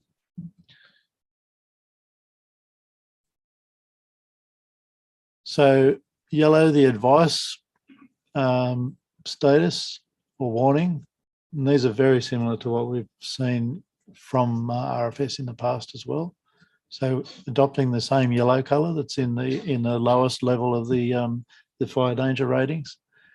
So really telling people to stay informed, to monitor conditions, or that the threat's reducing and people can, for example, can return with caution, which is a newer thing that's been happening in recent times to try and expedite people getting back to their homes, getting back to their properties and businesses and being able to start their clean-up and do what they can, even though there's still some hazards in the flood area. So that's the advice level.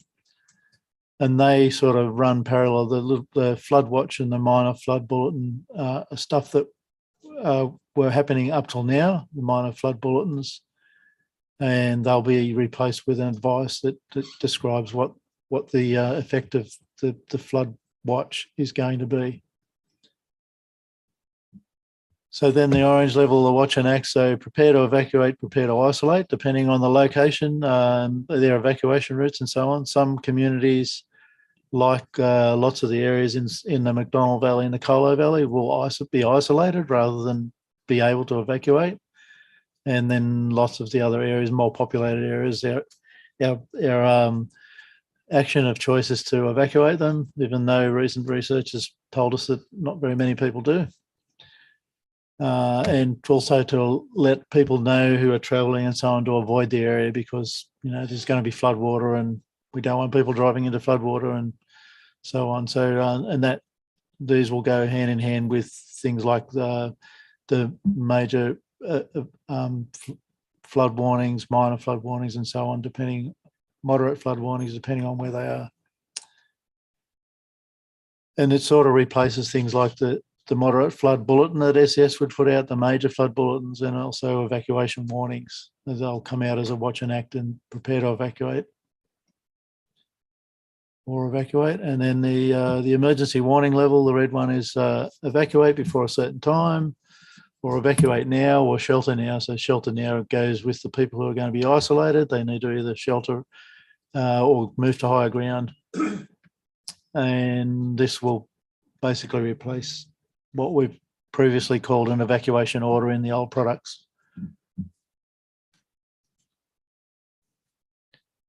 So I told a lie. The ACT and Tasmania have already adopted this in mid to late 2022. So I'm assuming they've already done it, or if not, they're very close. But the first step for SES is the riverine flood stuff, which are the symbols on the left there, and then SES has a responsibility for warning people about tsunami as well, and so the symbology is slightly different with the wave in there, but the colour scheme's the same. In 2023, they're going to develop another lot of products for flash flooding with the same sort of symbology as flooding, and then also storms will follow as well, so severe thunderstorms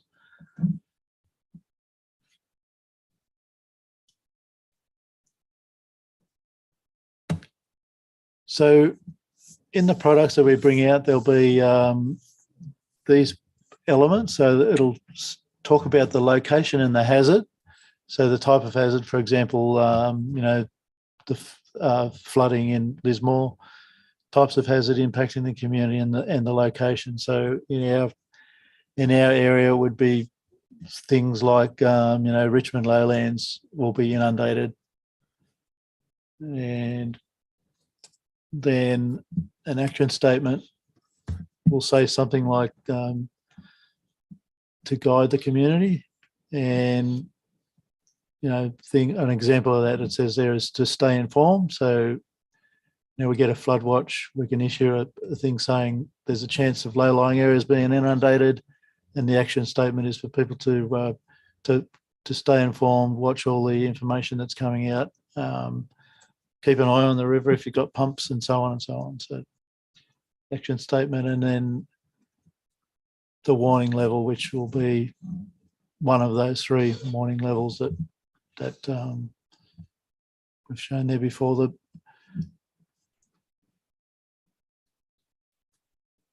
The good thing is that all of this is very customizable to very small locations, right down to the subsectors that we've created. There's hundreds of them in the LGA, and there could be a product for each of those, which is sort of a bit counterintuitive when it comes to getting rid of all those other products. But all those other products we were looking at there before, you possibly could get one of each of those for each location. So this is hopefully going to reduce the number of those things that we see and make it much clearer and easier for people to understand what's going to happen and what they need to do. So these are just some examples of the top level one there is in a sector which would normally evacuate rather than isolate in place. And they would start out as a watch and act, and the statement in there would be telling them to prepare to evacuate. And then there's the emergency warning level, which would be evacuate now. It could go from watch and act, then escalate to emergency warning, and it could either be evacuate or move to higher ground if it's on a flood island or somewhere that people are going to isolate. And then it would revert back down to watch and act as the water recedes, and then back down to advice, which saying that people can return with caution.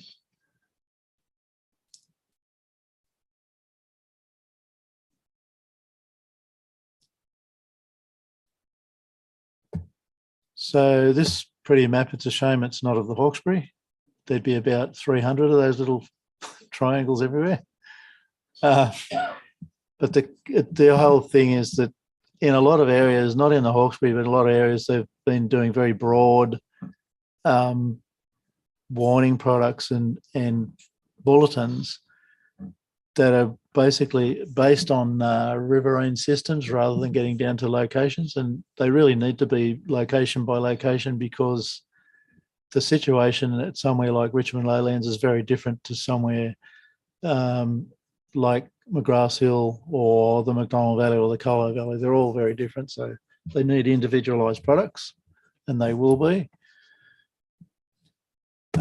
This is just an example of what the products might look like, including a QR code, which will take the reader, if they've got a device like a mobile phone with them, a smartphone, they can scan a QR code and it takes them to a new product that's going to be launched later in the year called Hazard Watch, which is quite exciting. I like the idea of this. It's something that's really good that's going to come out of this. And all of this layout and the design of it is all a result of research from the Queensland University of Technology to make sure that it can be understood and it leads to action.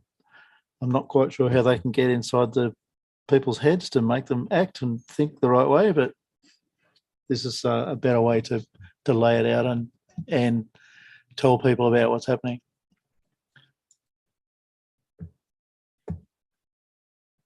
So similar to the RFS stuff, the icon of messaging, the icons of messaging is going to be nationally consistent. Warning areas are going to be very flexible, and we'll be able to issue those down to subsectors if we want to in the new world. And the warnings are uploaded to Hazard Watch, which is a new publishing platform, and displayed on the SES's website and the Hazard Watch app.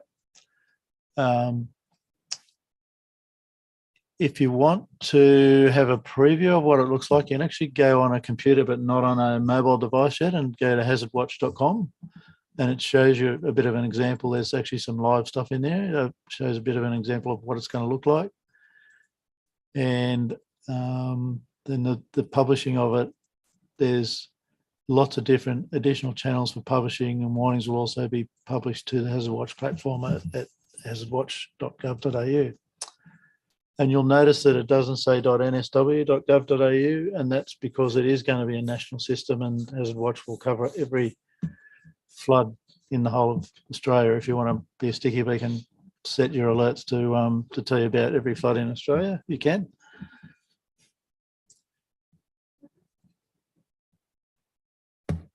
So repeating myself, consistency and clarity in action statements, alignment and clarity for cross-border communities, which is really good. There were a lot of different things happening cross-border, not that that affects us here. Warnings are based per community with increased localised information and new streamlined processes for publishing warnings, saving time and resources in IMTs. Interestingly, up till now, in our world at Hawkesbury, we had no visibility of what the products were that were coming out. And prior to the floods in 2020, I had black hair because I got turned grey, worrying about when the products were going to come out, knowing full well that the evacuation routes are very quickly disappearing.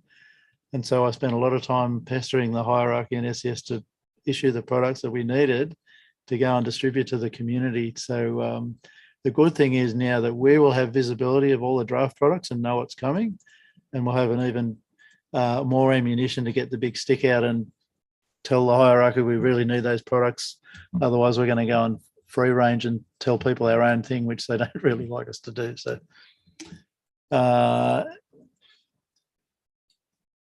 and this nicely fits in with some of the stuff that came out in all of the flood reviews and stuff post Lismore.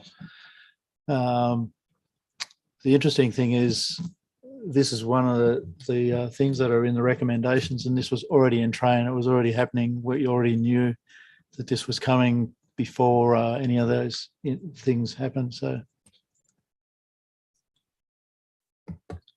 So a little bit more about the Hazard Watch app that's coming. It's going to be released later this year or early next year. I can't remember. It probably says in the next slide. But the SES divides the floodplain up into sectors, and the sectors have subsectors. And if you want to, you can zoom in on your property and it will show you the subsector that will have a warning issued to it when that subsector is going to be subjected to either isolation or inundation, or that it's likely that it will. And so you will be able to set your device to send you alerts as soon as there's any product issued for that location, right down to very small areas in the Hawkesbury LGA, because there are some subsectors that are quite small, but they have specific needs because their evacuation gets cut earlier than other areas very close to them, or they need to isolate or so on. So to me, this is a pretty exciting thing that enables people once again to get better information, because what a lot of the complaints that we hear all the time is the overspray that they get when they issue emergency alerts via text message, because it's very hard to pinpoint that right down to the actual affected community that needs to get that warning, whereas this lets you go down to, it completely matches the subsectors that all the SES is working on in all the different areas. So that to me is a huge benefit of this when that comes, which is in the next few months.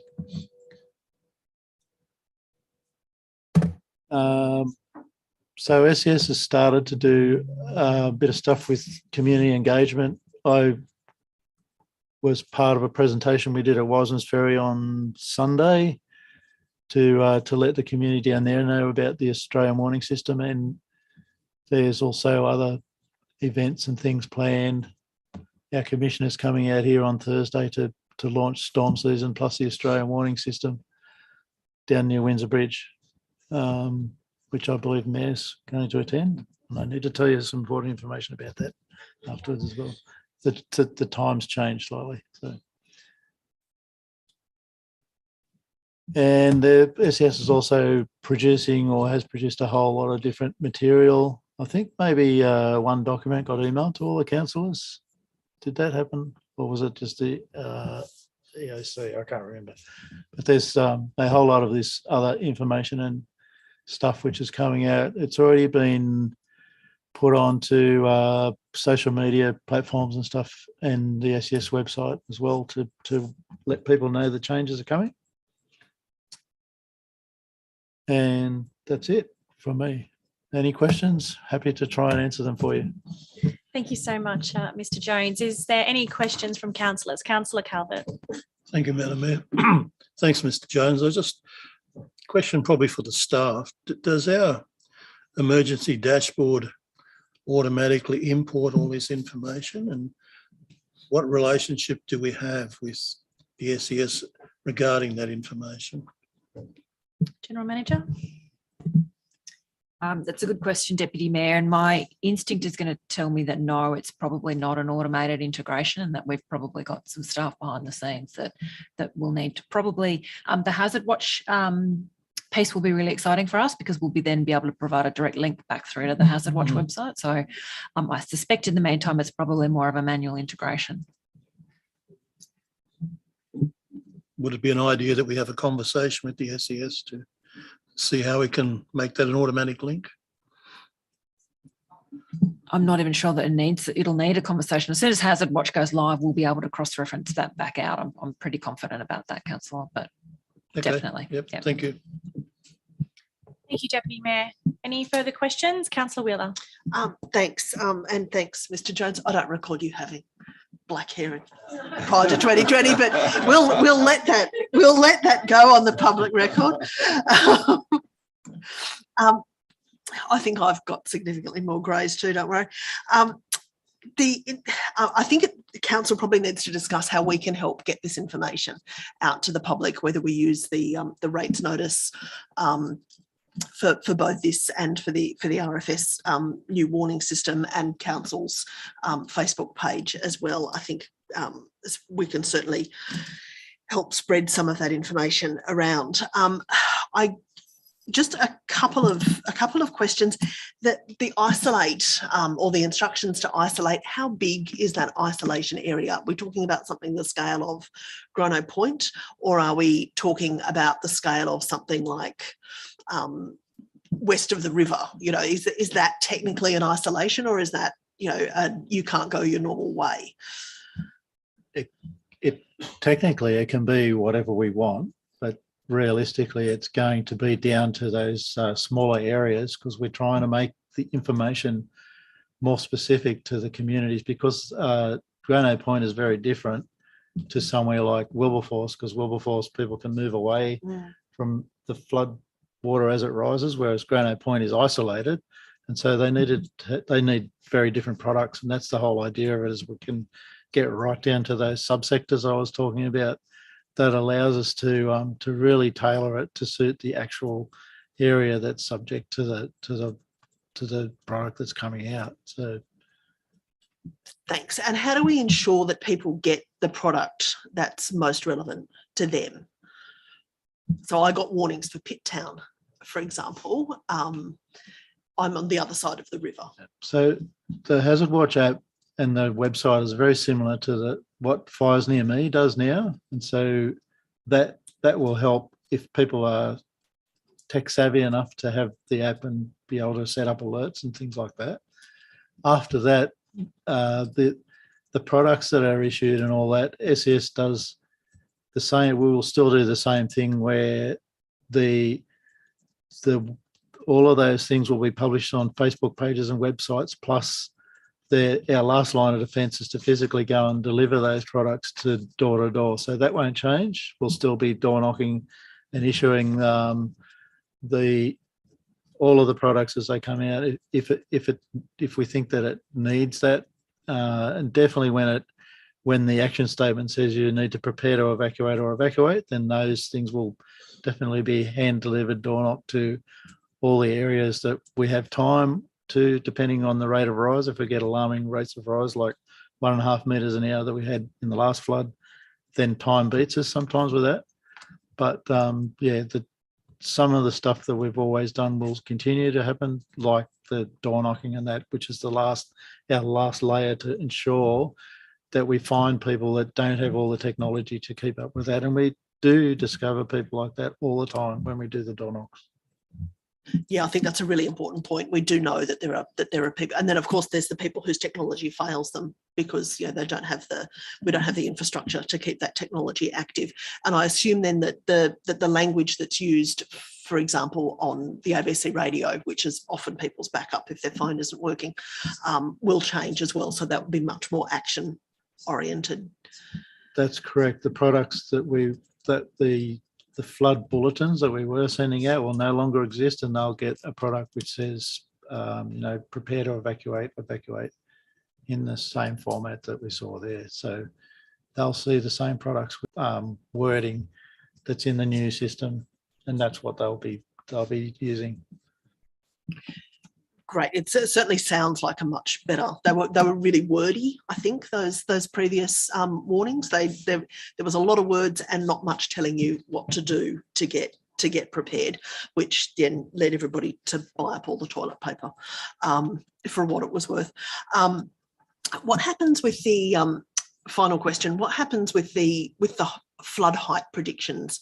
Then do they come out in any of the warnings? I know we've got residents who are now quite practiced at flooding and really good at knowing when they have to take particular actions. Where will that information come in? So my understanding is some of that will be in the new products, but the products that come from the Bureau as well, all their flood warnings, which contain what time, at what location the heights are going to be achieved. So they'll still remain. The Bureau products stay. And that information's in all the Bureau products. And then what we do with that is go, right, if it's going to reach 14 metres at Windsor, then these are the effects that will happen. And if you live in these areas, then you need to evacuate. And will those height predictions be in Hazard Watch, or will people need to toggle between? I believe they're going to be in the products. I'll find out for you. Thank you. Thank you. Any further questions? Councillor Sheether. Yes, thanks, Madam Mayor. Kevin, those brochures have gone out. I think all they've done to the SES has been commendable. I think people look at that information. I don't know how much they take in, but I think they look with the confidence that the SES is very professional in what they do.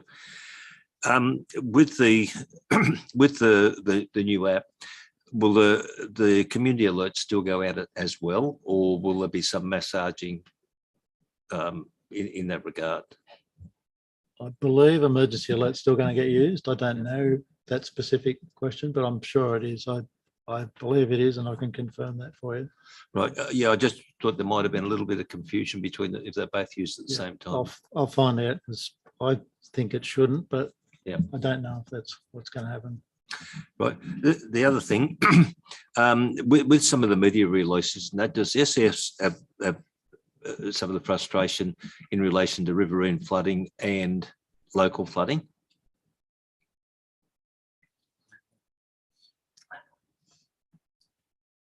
Sorry, does the SES have frustration in relation to requests and stuff where there's riverine flooding and you've got areas like Kurrajong that might have a big storm there? With the media, all of a sudden Kurrajong's flooded for 5 minutes, as it would be.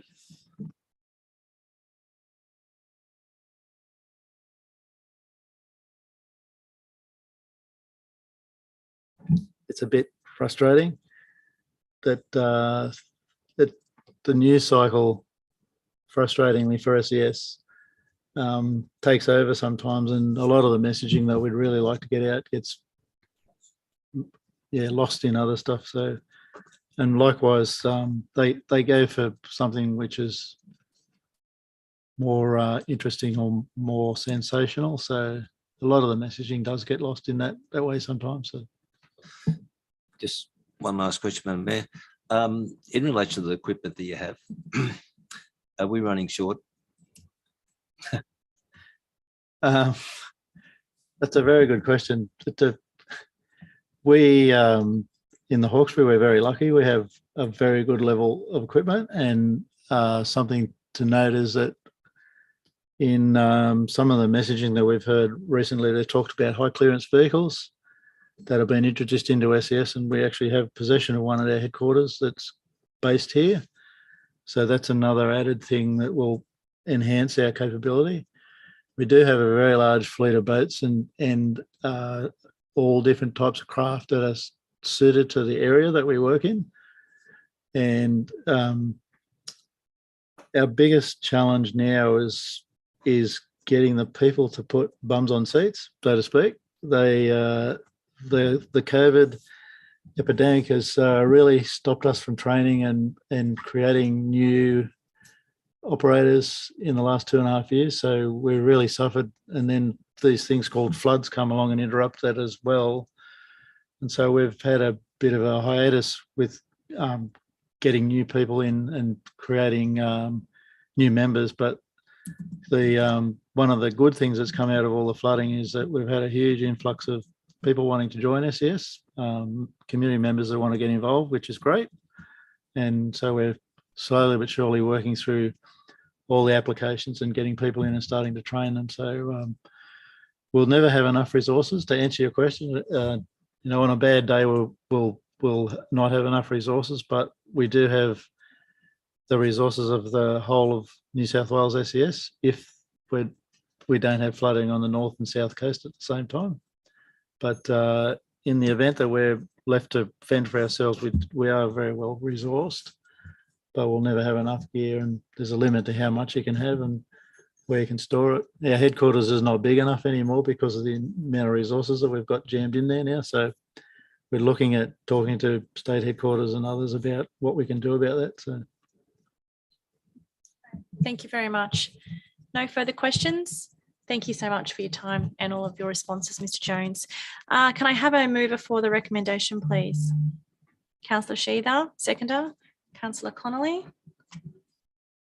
Councillor Sheether, would you like to say anything? Any other councillors wish to speak? Councillor Connolly. Only to say, I think that we should do the same thing we did for the last matter and take out point 2, in that again, there's actually nothing for council to do from this, I don't think. Are you happy with that, Mr. Sheether?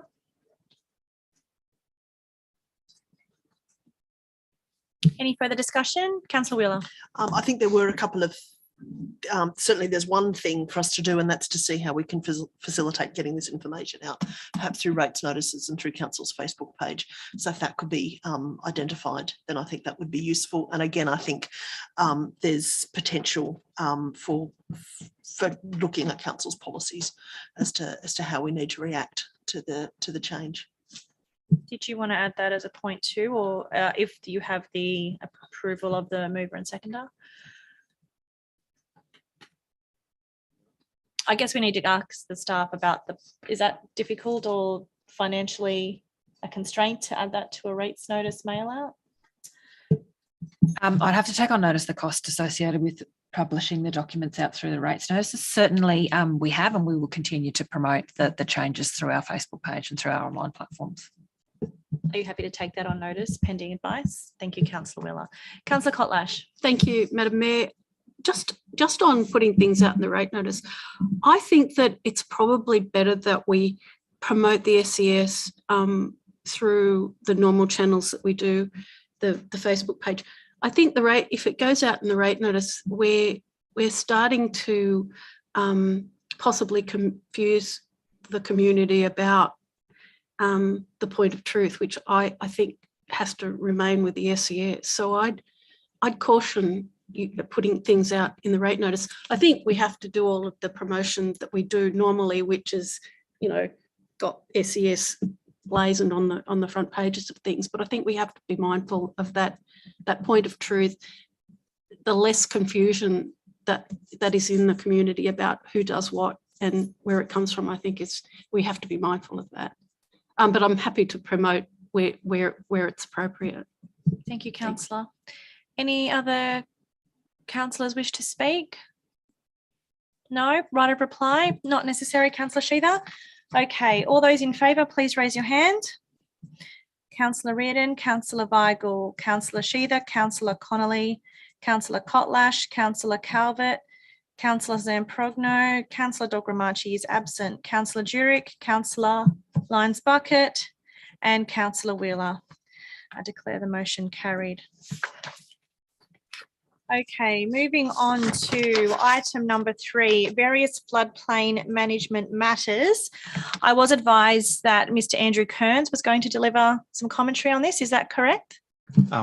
Yes, I can do. Yep. Lovely. Yep. Thank you, Mr. Kearns. So just highlighting this report's sort of borne out by the council resolution from June of this year. Just calling on various updates on various matters and just sort of gradually sort of stepping through those various matters.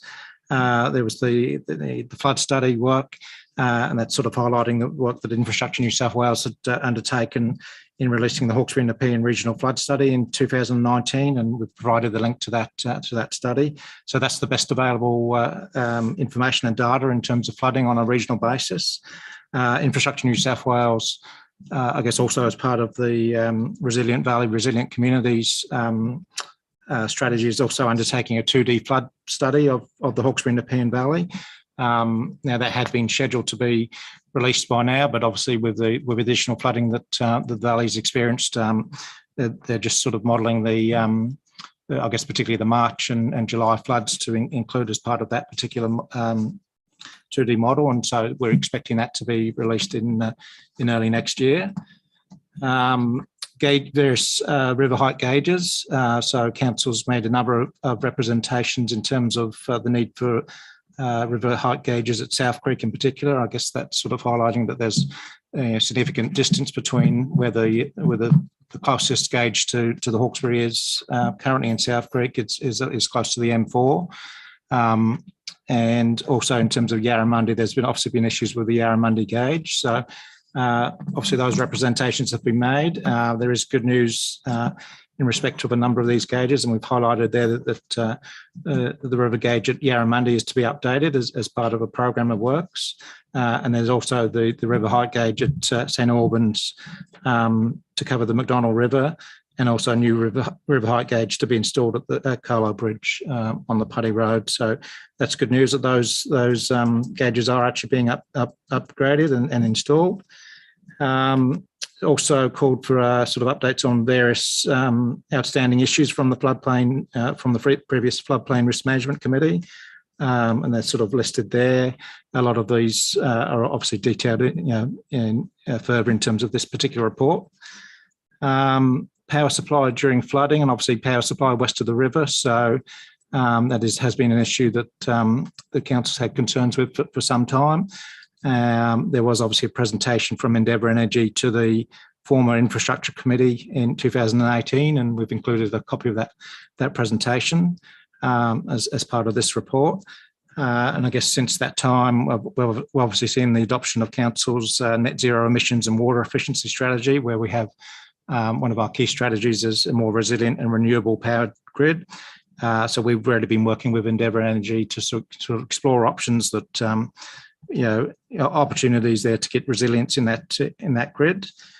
Also highlighting we had applied through the New South Wales Floodplain Management Grants Program for a number of grants, and one of those was to look at the secondary impacts and resilience planning in the Hawkesbury LGA, and I guess particularly looking at that issue in terms of not only power supply but issues in terms of sewer, water. As well, a lot of those secondary impacts at areas that aren't necessarily directly impacted by flooding are obviously impacted by loss of those particular services. So also highlighting there that has been some recent investments in the grid, to provide that additional resilience during flood events. And I guess particularly highlighting the transmission line from Windsor across the river that feeds approximately 3,500 premises from Caddi to Wiseman's Ferry in the McDonald Valley. So that's sort of, that has been work that's been undertaken there. Then also, I guess, the failure of the Freetown sewer. Obviously, this is a Sydney Water system, so we're not an agency that's responsible for it. So that's with Sydney Water, and obviously the issue there is a lot of these rely on power to the pumps. So unless those particular property owners have backup generators, then if power's lost, then that system fails.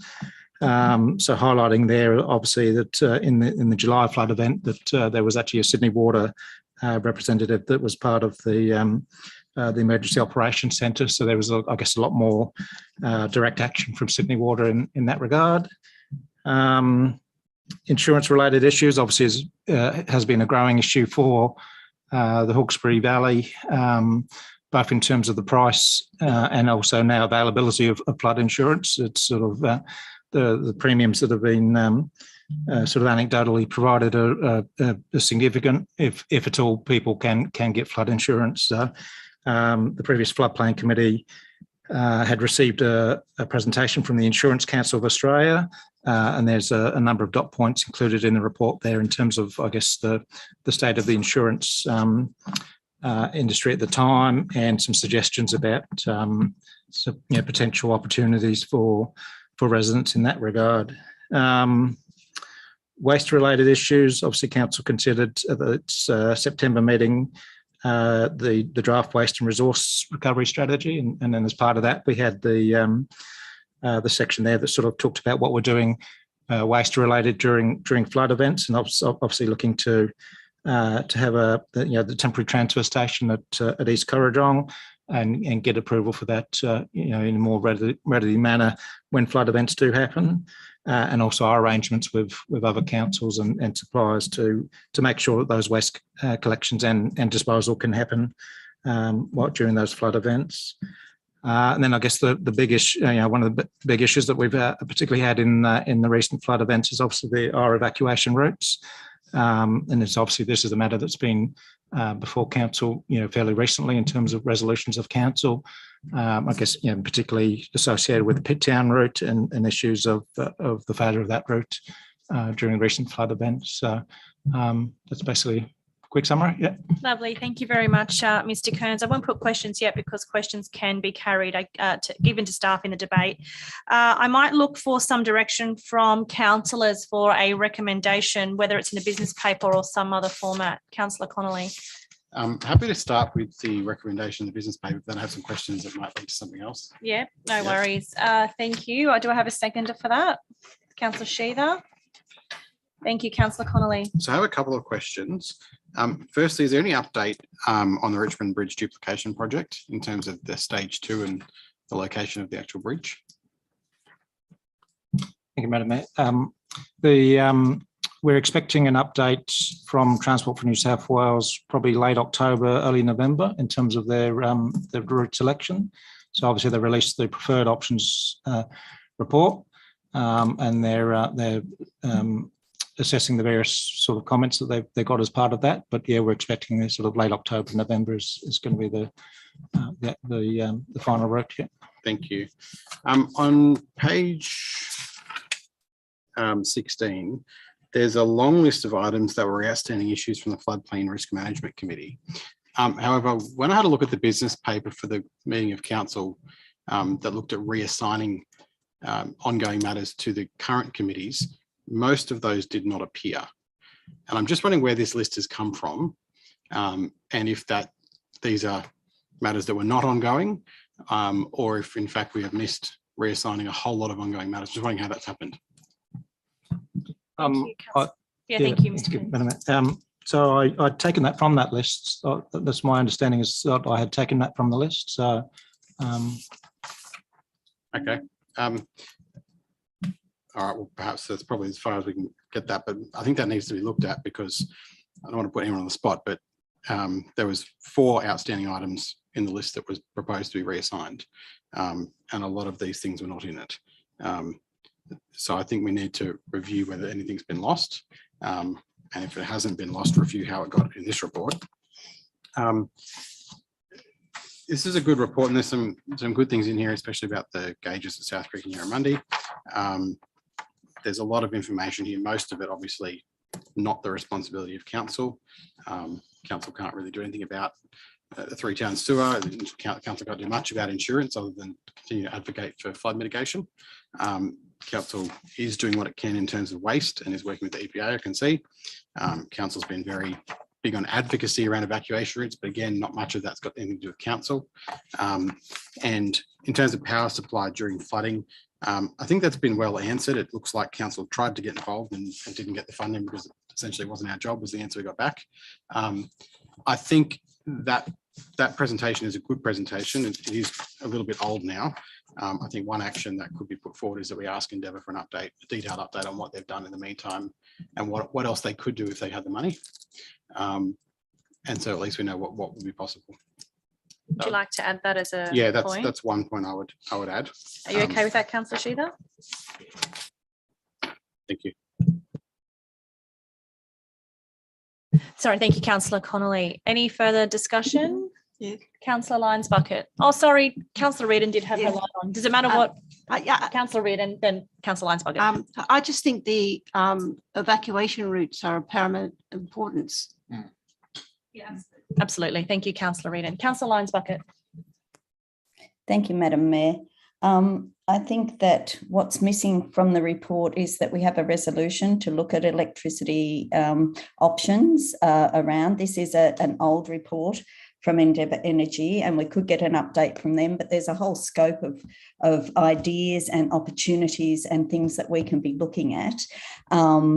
And I think that some of the information in this, I disagree with Councillor Connolly. There was a very long list, and I've been referring to it over the last couple of years of things that hadn't been addressed through, that weren't carried over from the Floodplain Risk Management Committee, which of course now I guess we can just refer back now that that committee will be operating as a subcommittee as per our last resolution at the last council meeting. So I think those things could be better taken up within that type of forum where we have both the time and the interactive debate that means that we can discuss around those things and then bring it to an open meeting committee like this when we've actually looked at those various aspects around the different, for example, around the river height gauges. We have to continue to have the pressure on in our advocacy for that. We can't just say we've got a report, now we stop doing it, because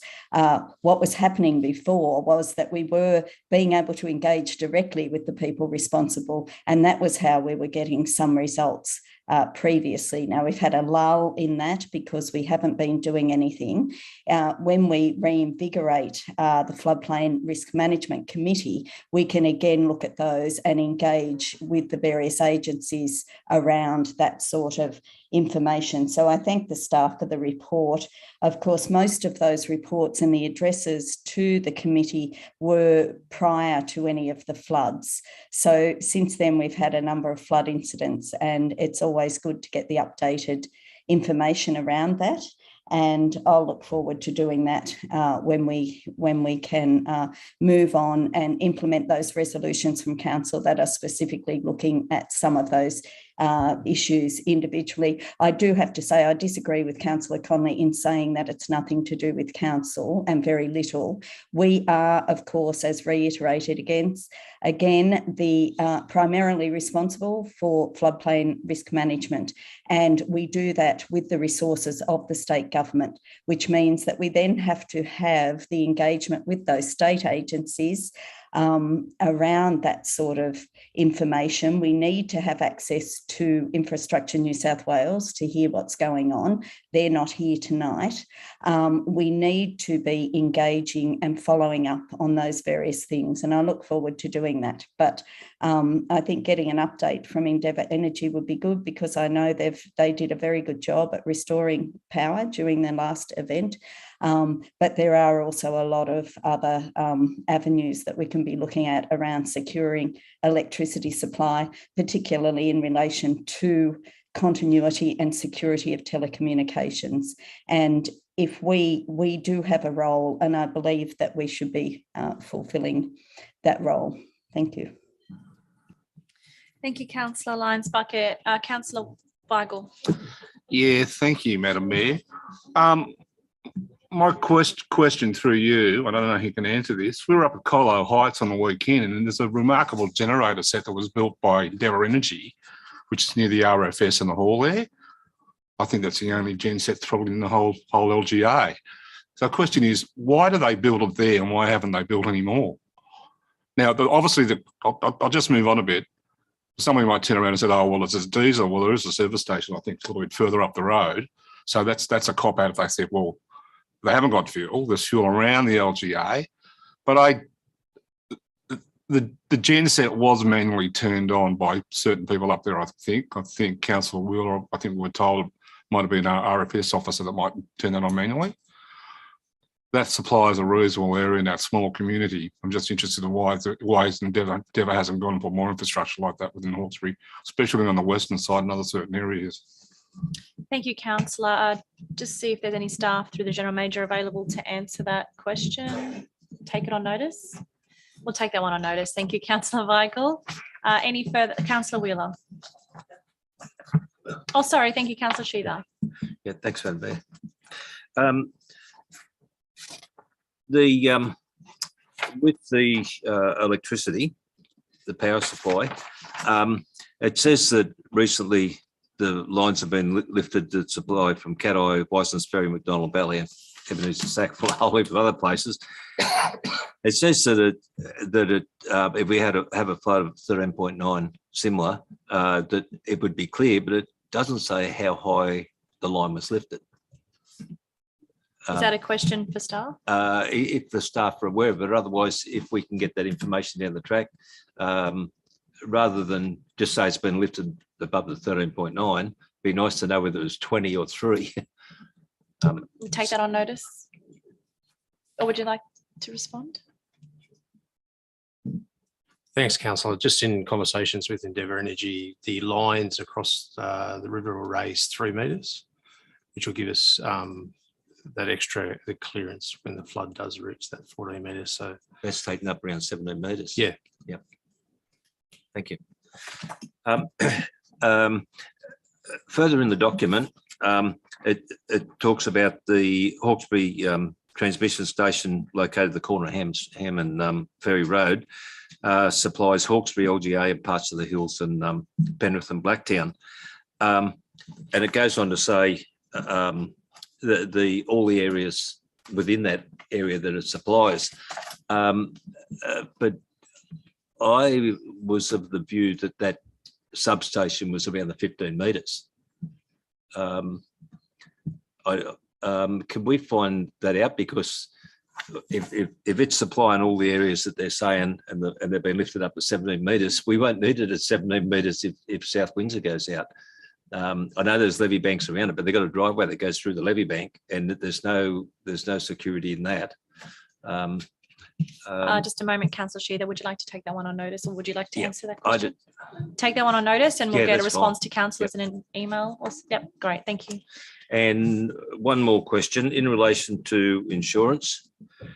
It's on page 19, fourth dot from the bottom, and it's there was a question asked about Racing Warragamba Dam, and there was a response come back. The risk assessment 16% reduction for a flood price, and then it goes on to say Launceston and Roma, Tasmania and middle of Queensland, 34 to 75 reduction in the day of mitigation opening. Do we know what that is? What that means exactly? Thank you, Mr. Combs. Thank you, Madam Mayor.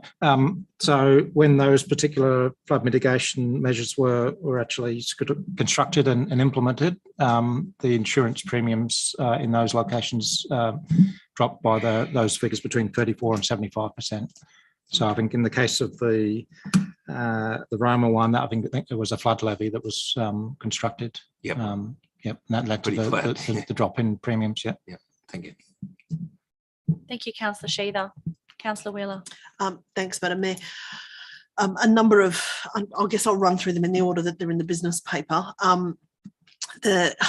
I'm disappointed to see that we're still not getting the cumulative overland flood study until 2023. And I understand that hopefully that modelling will be tighter, given that we've got some more data that can be added to those models. But we have been waiting for this for a long time. I wonder, do we know if this will include the impacts outside the LGA? So the impacts of the South Creek catchment, for example, on our catchment and of the Kalani chain of ponds, the areas within the hills. I think we've been told previously that that information wouldn't necessarily be included, and that it wouldn't impact, which seems ludicrous. So it would be nice to see, it'd be nice to know whether that information is going to come to us this time, and what the impacts of that are going to be on our LGA. Because certainly the opinion of the public is that is impacting. I'm a bit disappointed to see that we still don't have a formal response to our question about gauges. 18 months is surely enough time for the relevant agency to respond to a council. Can I suggest that we ask them again, ask them the same question again? And what I'd really like to know is when these gauges will be installed and when they'll be online so that people can refer to them. I don't think that I think some people are accepting the idea that we'll have cameras on various points and that will help, but that's not the same as the data that comes from flood gauges, and it doesn't allow that data to feed into to be collected and feed into modelling. So I think those gauges are still very relevant, and it's about time they were installed. The power information, I mean, that's helpful, but it is old. It would also be helpful, I think, to meet with Endeavour Energy and discuss the impacts of the distribution and the way they shut down, because it appears that rather than that, because of the way the electricity grid is distributed, they're shutting down things as a matter of convenience, and that takes out not only the low point that's being flood impacted, but it takes out the high point. So if you look at somewhere like Grono Farm Road, for example, it takes out the bottom end of Grono Farm Road, which is wet, but also turns out part of King Road, which is dry. According to the information that I've received, a smart grid should be able to do better than that, and it should be able to learn how to cut that distribution more effectively so that we don't have great swathes of the community without power for a considerable period of time because other areas have gone under. Just on the Three Towns sewer, in case anybody is reading this and thinking that it's okay to plug your generator into your sewer system, you're not supposed to do that. In fact, in most systems, I think that facility is locked off. So don't plug your sewer into your generator. It's clearly not fit for purpose, though. They ran out of pumps, so many blew in this last setting. Council does have a role here. We've got two roles. Firstly is advocacy to the state government agency that has given us a system that is not fit for purpose in a flood affected area. But secondly, we have a role as the compliance agency. Part of the reason that the Three Towns sewer system fails is because we have properties that still have their stormwater plumbed into the sewer that overloads the system and means that the whole thing shuts down, or pumps burn out progressively so that you have to have a poo truck stationed in Wilberforce or Freeman's Reach or Ebenezer to take the effluent away so that it doesn't flow into people's backyards. So we do have a role here, and while there was supposed to be inspection at the time of installation, that there clearly was some dodgy practice going on. I think we do need to be advocating further to the state government about this. The insurance stuff, I think, is still deeply concerning. What I would really like to get is some figures on the percentage of the LGA insured, uninsured and underinsured, the premiums that people are paying, and the number of claims that we've had, and whether those claims A, are successful and B, are adequate. So, for example, those of us who went out on Saturday to Lower Portland heard about a family who have had to move out of their property. They can't move back into it because they can't get trades through because of the condition of the road, nor can they book trades because they don't know when the road will be open, but their insurance has paid for their accommodation up until the end of October. After that, they're on their own. And I think this is the information that needs to flow back to us so that we can carry out our advocacy role, but also so that we can be really clear about the implications of this on our community when we're making plans for how we deal with these events.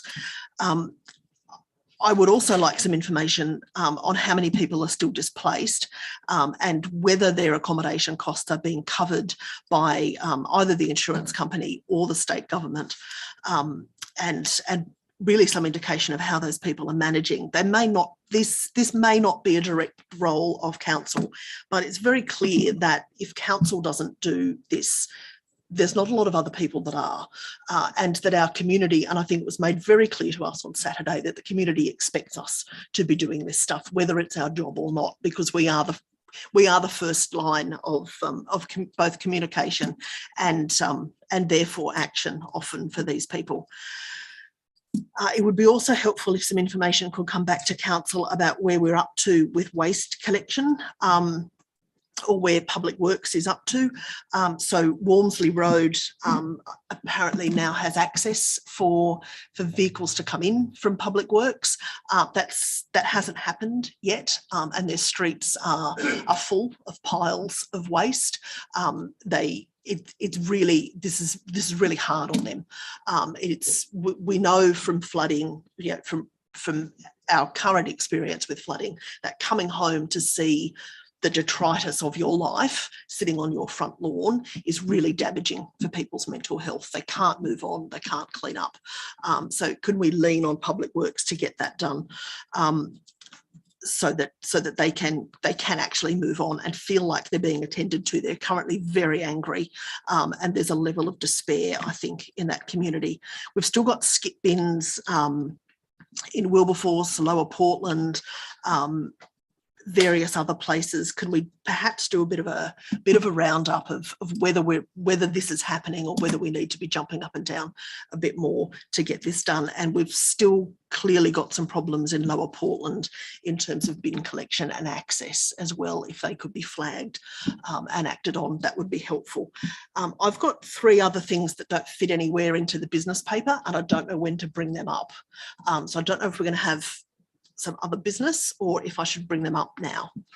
I don't think there was an intention to have any other business. So I guess if you want to raise them and then see if they're relevant in some context. Sure. So we haven't at any point recently discussed the other landslips that we've had that have affected people, for example, on Redbank Creek. We've been told that there's in excess of $4 million from the federal government to deal with communications towers. And I'd be keen to get some information about how we as an agency who doesn't deal with communication towers are going to deal with this gift from the federal government, which I'm sure gives them a warm fuzzy feeling, but just leads to us having yet another burden of infrastructure that we have to deliver, that we really when we've already got far more than we are normally equipped to do, and what we're supposed to do about that. And then there's this additional issue where a number of people have spoken to me about incidences of Centrelink fraud. So it appears that because we're a flood affected LGA, people are using people's addresses in order to make fraudulent claims to Centrelink. So they hack into Centrelink and they claim the flood, the $1,000 flood payment, but then they've got access to all of people's Centrelink details, and they're starting to siphon off pensions. I think we need to flag this with the federal member and make sure that that firstly people are aware that this is going on, but secondly that the government is aware of it and can start launching some recovery action. We've got people now who don't have access to their pensions at all because they've been siphoned off by somebody else. So the person the mayor and I spoke to on Friday is now missing 2 weeks or a month's worth of her pension. Not quite sure what she's supposed to eat. We've got other people who are receiving 3 and 4 letters to Centrelink addressed to other people using their address so that they can fraudulently claim the flood levy. So this is an ongoing problem that I think we need to be aware of, and we need to make some representations. Thank you, Councillor Wheeler. A lot of those items that you've discussed that I've written down as you went through heading by heading, we have identified through our visit on Saturday, which I took extensive notes on and have forwarded that to staff. So if you're happy to leave a lot of those in the hands of that email chain, we will leave it there. In terms of those other 3 items you have just mentioned, are you wanting to add them as a part of the recommendation, or are you happy if tomorrow you and I work on an email together to go to the federal member? I'm happy to take most of those as questions on notice. Yeah. Can I just ask if they're part of an email chain, if we can be copied in to that email chain, because otherwise we don't know what's happening. Yep. And I'm certainly happy to participate in some sort of representation to the federal member. Okay, great. Well, we'll take those other items, 3 items you've mentioned at the end. I'll talk to the General Manager tomorrow and we'll work out something to put together. And as I said, those other items you've identified, I apologise to the staff for the long list of action items we've asked for answers on, but I guess that was the point of our exercise on Saturday, was to go out and see what the communities are facing in our outer areas of our LGA and see it for ourselves. And I guess when we're talking about floods here, it probably is the right time to say that I think that exercise was extremely valuable for all of us as councillors, because even though we may hear about some of those roads or the sand still piled up at Lower Macdonald or the potholes along Settlers Road or St Albans Road, I think seeing it with your own eyes is quite a real thing that we need to do. And as one of the cars who drove the entire time, I apologise to my passengers for some of my language, but I know that while that was one experience of that we went through just in one day, that's the experience of many in our LGA every single day while they try and get to work and get their kids to school. So I do want our community to know that we are following up all of that, those requests with staff, and we will have an answer to you as soon as we most possibly can. Councillor Sheether. Yeah, thanks, Madam Mayor. There's 2 things that we didn't see when we went down there the other day. One was communication. We've got a pretty lucky community down there that they didn't cop that bashing that Singleton copped when they were in flood. And I know that we went and seen the system they got for communication now. Not everybody carries one of those in a flood. There's probably one to a household, I'm not sure the like, and I expect there's more than one person in the household, but they carry telephones and they don't work. And we need to make sure they do work, not only in the St Albans area, but other areas around our city that fail because the power went off. And some of them have got generators, they got there too late to fuel them up. And we need to perhaps work with the RFS. We'll ask them to work with the RFS because most locals are involved with that and could probably provide that service for them. I don't care what they do, but they need to do something. The other thing that I bring up repeatedly is the ferries. We nearly lost 2, and I want to see a plan, whoever's responsible for the ferries, not one bloke sitting in a tinny. And we've got a ferry we need to be responsible for too, and we need a plan for that. The Wysons ferry, the level got up to a height that allowed the ferry to sit on top of the poles rather than against them. When the water went down, no service, got caught up on it and was out for weeks, being rectified. Now, we spoke about the North Richmond Bridge with a handrail, similar situation. But if the ferries go out, there is no replacement ferry. And we nearly lost the Sackville one. When it went down, it was sitting on a building or amenities block. Then no big deal, they got it off, then closed it down for 3 days while they fixed the pylons up that were bent because it wasn't moored properly. So we've got people with road closed down there, no communication. When the ferries go off, most of them have got a 60k drive around. If there's an emergency, you're up the creek without a paddle. And these ferries, and they work very spasmodically, let me tell you.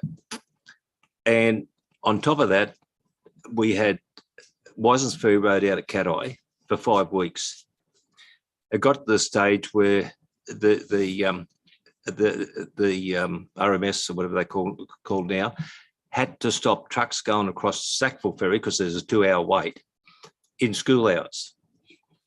So we've got businesses on both sides of the river waiting for 2 hours because, well, you could get around. You could go out through Glenora and back through Round Corner and back into Windsor. That's a good run, only about 80 k's. The ferries aren't council responsibility, but it's our responsibility to make sure the roads work and the services on that, whether they're bridges or ferries. And if one of the ferries were to break away, and it surprised me the flood before last that it didn't. I went down there when I could get there, and all it needed was a good lot of debris coming down the river. There was one rope, but it was a big rope, but it's going into a block that's sitting in sand. How it didn't pull out, I don't know. But if it broke away, there is no vessel in the Hawkesbury. So from Sackville, we're talking about 80 k's down to Brooklyn that could connect to that ferry to manoeuvre it. When it happened back in the 60s, the army was lowered onto the ferry with explosives to sink it because the weight of the ferry in the floodwater, if it had hit the pylons on the Hawkesbury River Bridge, they were scared that it would knock the bridge out.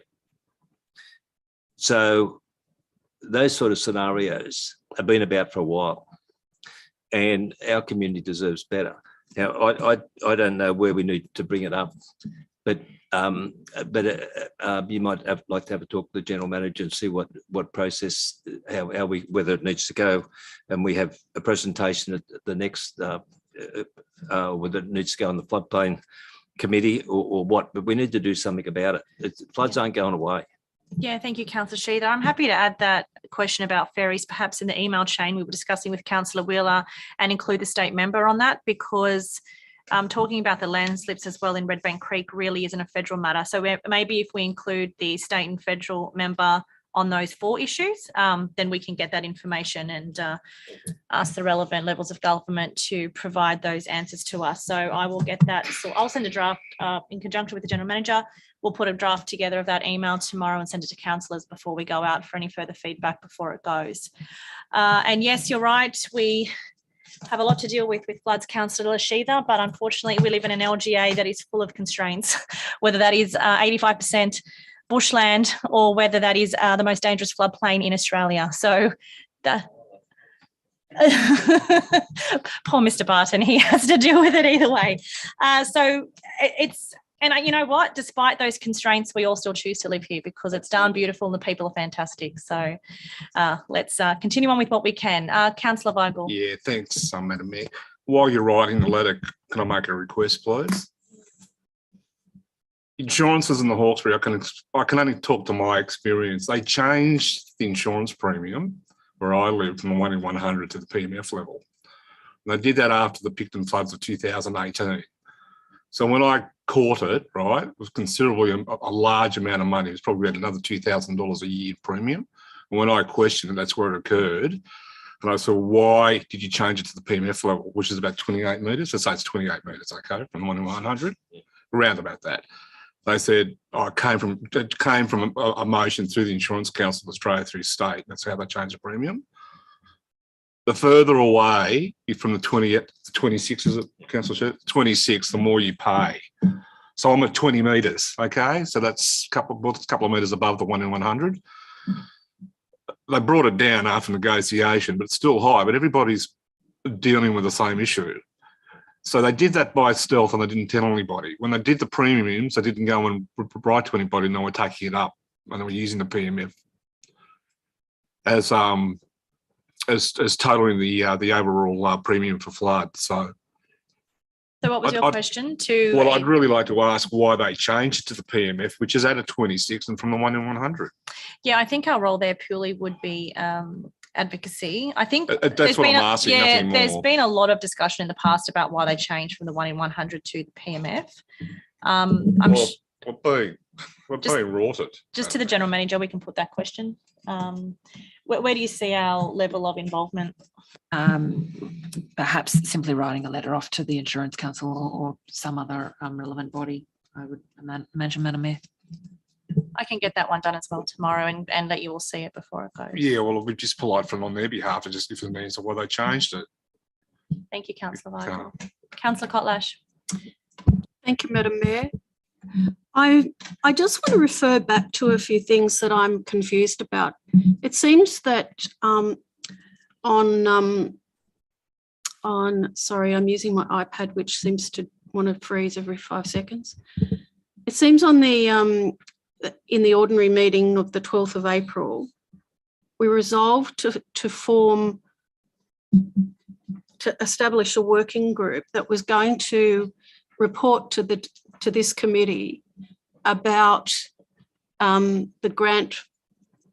council's grant-funded floodplain management projects.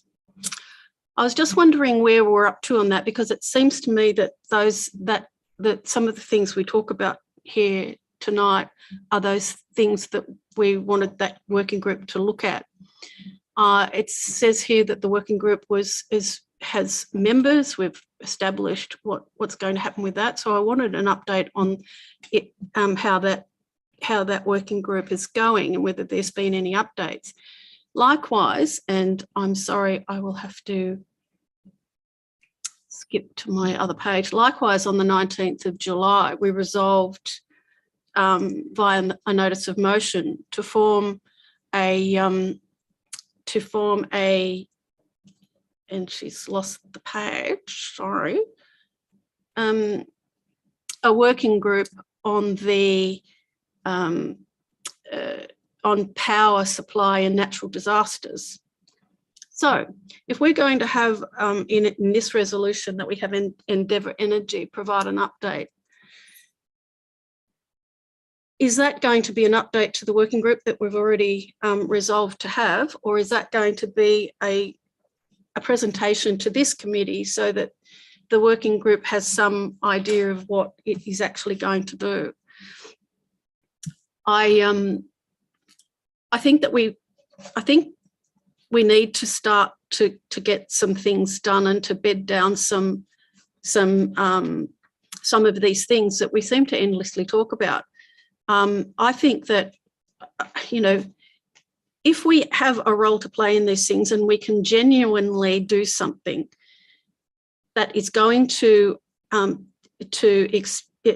get anything happening in the energy space, I don't know what that is, whether we give up some land for a community battery or something. I don't know what that is, but we have to start to nail that down. This endless talking about we have to sort of advocate and get people to explain things to us seems to me to be quite frustrating. So I guess I'll stop there and I'll just seek an update of those particular working groups. Thanks. Thank you. Through General Manager, do we have a staff member willing to answer that now or take that on notice? Mr. Kearns? Yeah, thank you. I can take the one in terms of the working group for the particular studies that we're undertaking, our floodplain studies. Obviously, we got the review of the Hawkesbury Flood Risk Management Study and Plan, and obviously the flood study and flood risk management study and plan for the McDonald and Carlisle rivers. So as yet, that group hasn't met, but we are in a position to probably meet relatively soon, particularly for the McDonald and Carlisle rivers work, to sort of highlight the work the consultants have undertaken in that regard. And yeah, so probably expecting to have that sort of first meeting relatively soon. Yeah. Thank you, Mr. Kearns. Is that all, Councillor? And the working group about the electricity supply, how is that going to work in with our point 1 of the resolution? Mr. Kearns, do you have anything about that working group? General Manager? Yeah, good question, Councillor. So I'd have to follow that one up. It does, the resolution talks about it being a council or working group. I just need to find out who that was, which of our staff team have actually got that being actioned. You'll just get back to us on that in an email? Yep, thank you. Councillor Kotlash, anything further? Well, are we going to ask Endeavour Energy to provide an update to this committee or to that working group? I know we need an answer tonight, yeah, as per the intended resolution. Can I suggest it would be this committee, councillors? I think that this working group I had envisaged was something a bit of a longer term strategic think tank rather than an advocacy piece. Right. Okay. It says in the resolution, form a council or working group to consider issues of electricity supply, including communication towers during natural disasters. The working group should review the challenges involved in supplying electricity in floods and potential situations. So I think we have to. I think we have to be mindful of what we actually want to achieve, and I think we have a big role in advocacy, but I think we have to start narrowing that down so we pick our battles. Thank you. Thank you, Councillor. Any further discussion? No. Yes, please. Oh, sorry, I can't see. Yes, thank you, because we've got the motion on the board. Councillor Lyons-Bucket. That's all right. Thank you, Madam Mayor. And just with regard to those last two working groups, we did pass a resolution at the last meeting to incorporate those into a floodplain risk management group because the working groups hadn't met, and they were part of that resolution. So I think I'd like to thank you, Madam Mayor, for your list from the tour, which I was sorry to miss as I'm away on the weekend. But something that jumped out at me from that, and it relates in part to this committee and something that we committed to some time ago, and that was after we had the report after the fires, and that was a long time ago now, and the Leadbeater report, we were going to have a workshop, I think it was, or we were going to look at the actual role of councillors in the emergency management. Now, we know there's a very strict protocol around operational matters, and a lot of the things that you've raised with the community raised are operational matters or for the emergency personnel. However, I did note that you had that community members were asking, for example, why we weren't involved in the community recovery barbecue and things like that. And I think that people do see us as their representatives, and they do want us to have, there is a layer that we're missing. And I know I go on about this, but there's a layer that we're missing as those conduits within the emergency management circle that councillors can play a role in. We're not engaging with the community. We had nobody here tonight from the community address us. We have, 4 people watching the meeting or something. We are not reaching our community, and when the councillors who went out there have obviously got a lot of feedback from the community on all these sorts of issues. So I'm just mentioning this in the committee because we did have a commitment some time ago to look at that after Anne Leadbeater gave us the report around emergency management. So I'm hoping that at some point that can tie in perhaps with what you're raising with your various contacts to other people. I just want to know at some point that we are going to clarify just exactly around what role we can do, how we can help. We often are speaking about advocacy, we're speaking about other things, but we do have a role. And we can't be just said to not be part of that role because we have a community expectation that we will be listening to them and what they've suffered and what they want to raise, and we will be bringing that into council.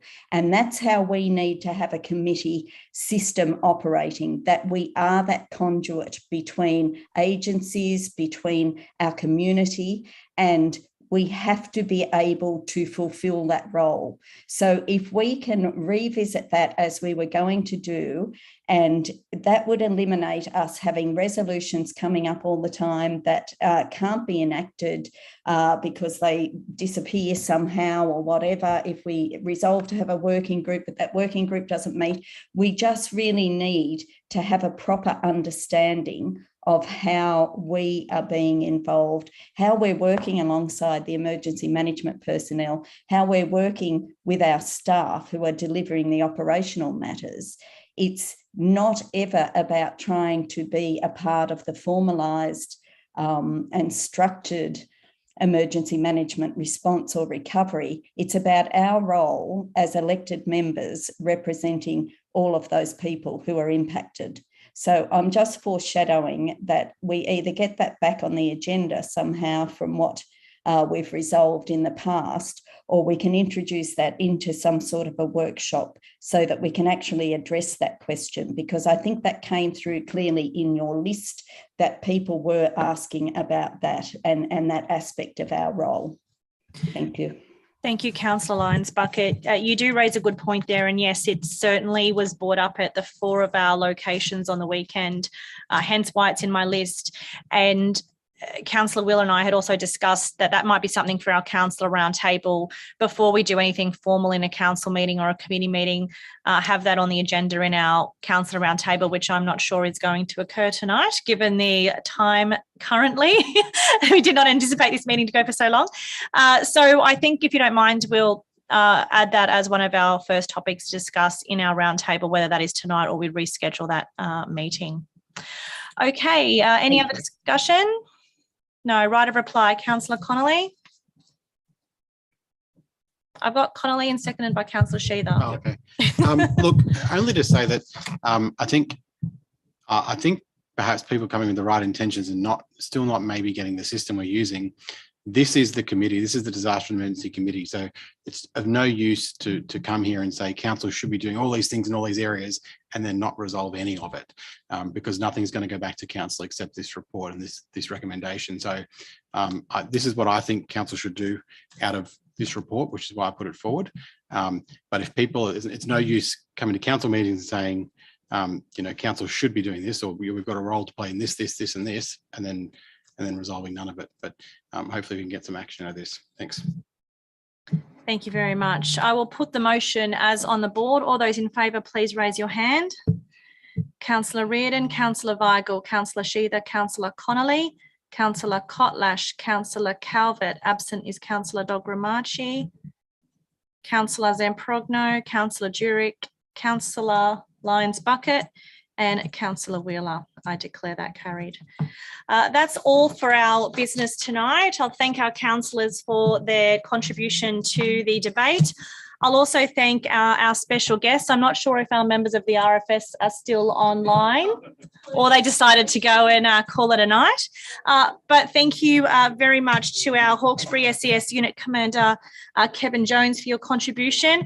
And I guess we might just very quickly, while it's the end of the meeting, though, take the opportunity. Our Superintendent, Andrew Garner here from New South Wales Police, was present at our meeting. Didn't need to make a contribution tonight, but he is our new superintendent. So we might just formally welcome him to the Hawkesbury and say that we look forward to your contribution and working with you. And hopefully there's no disasters where we have to work too closely in the near future. But thank you, and we look forward to having you around. With that said, I would like to end the meeting tonight at 9:13 p.m. Thank you, everybody.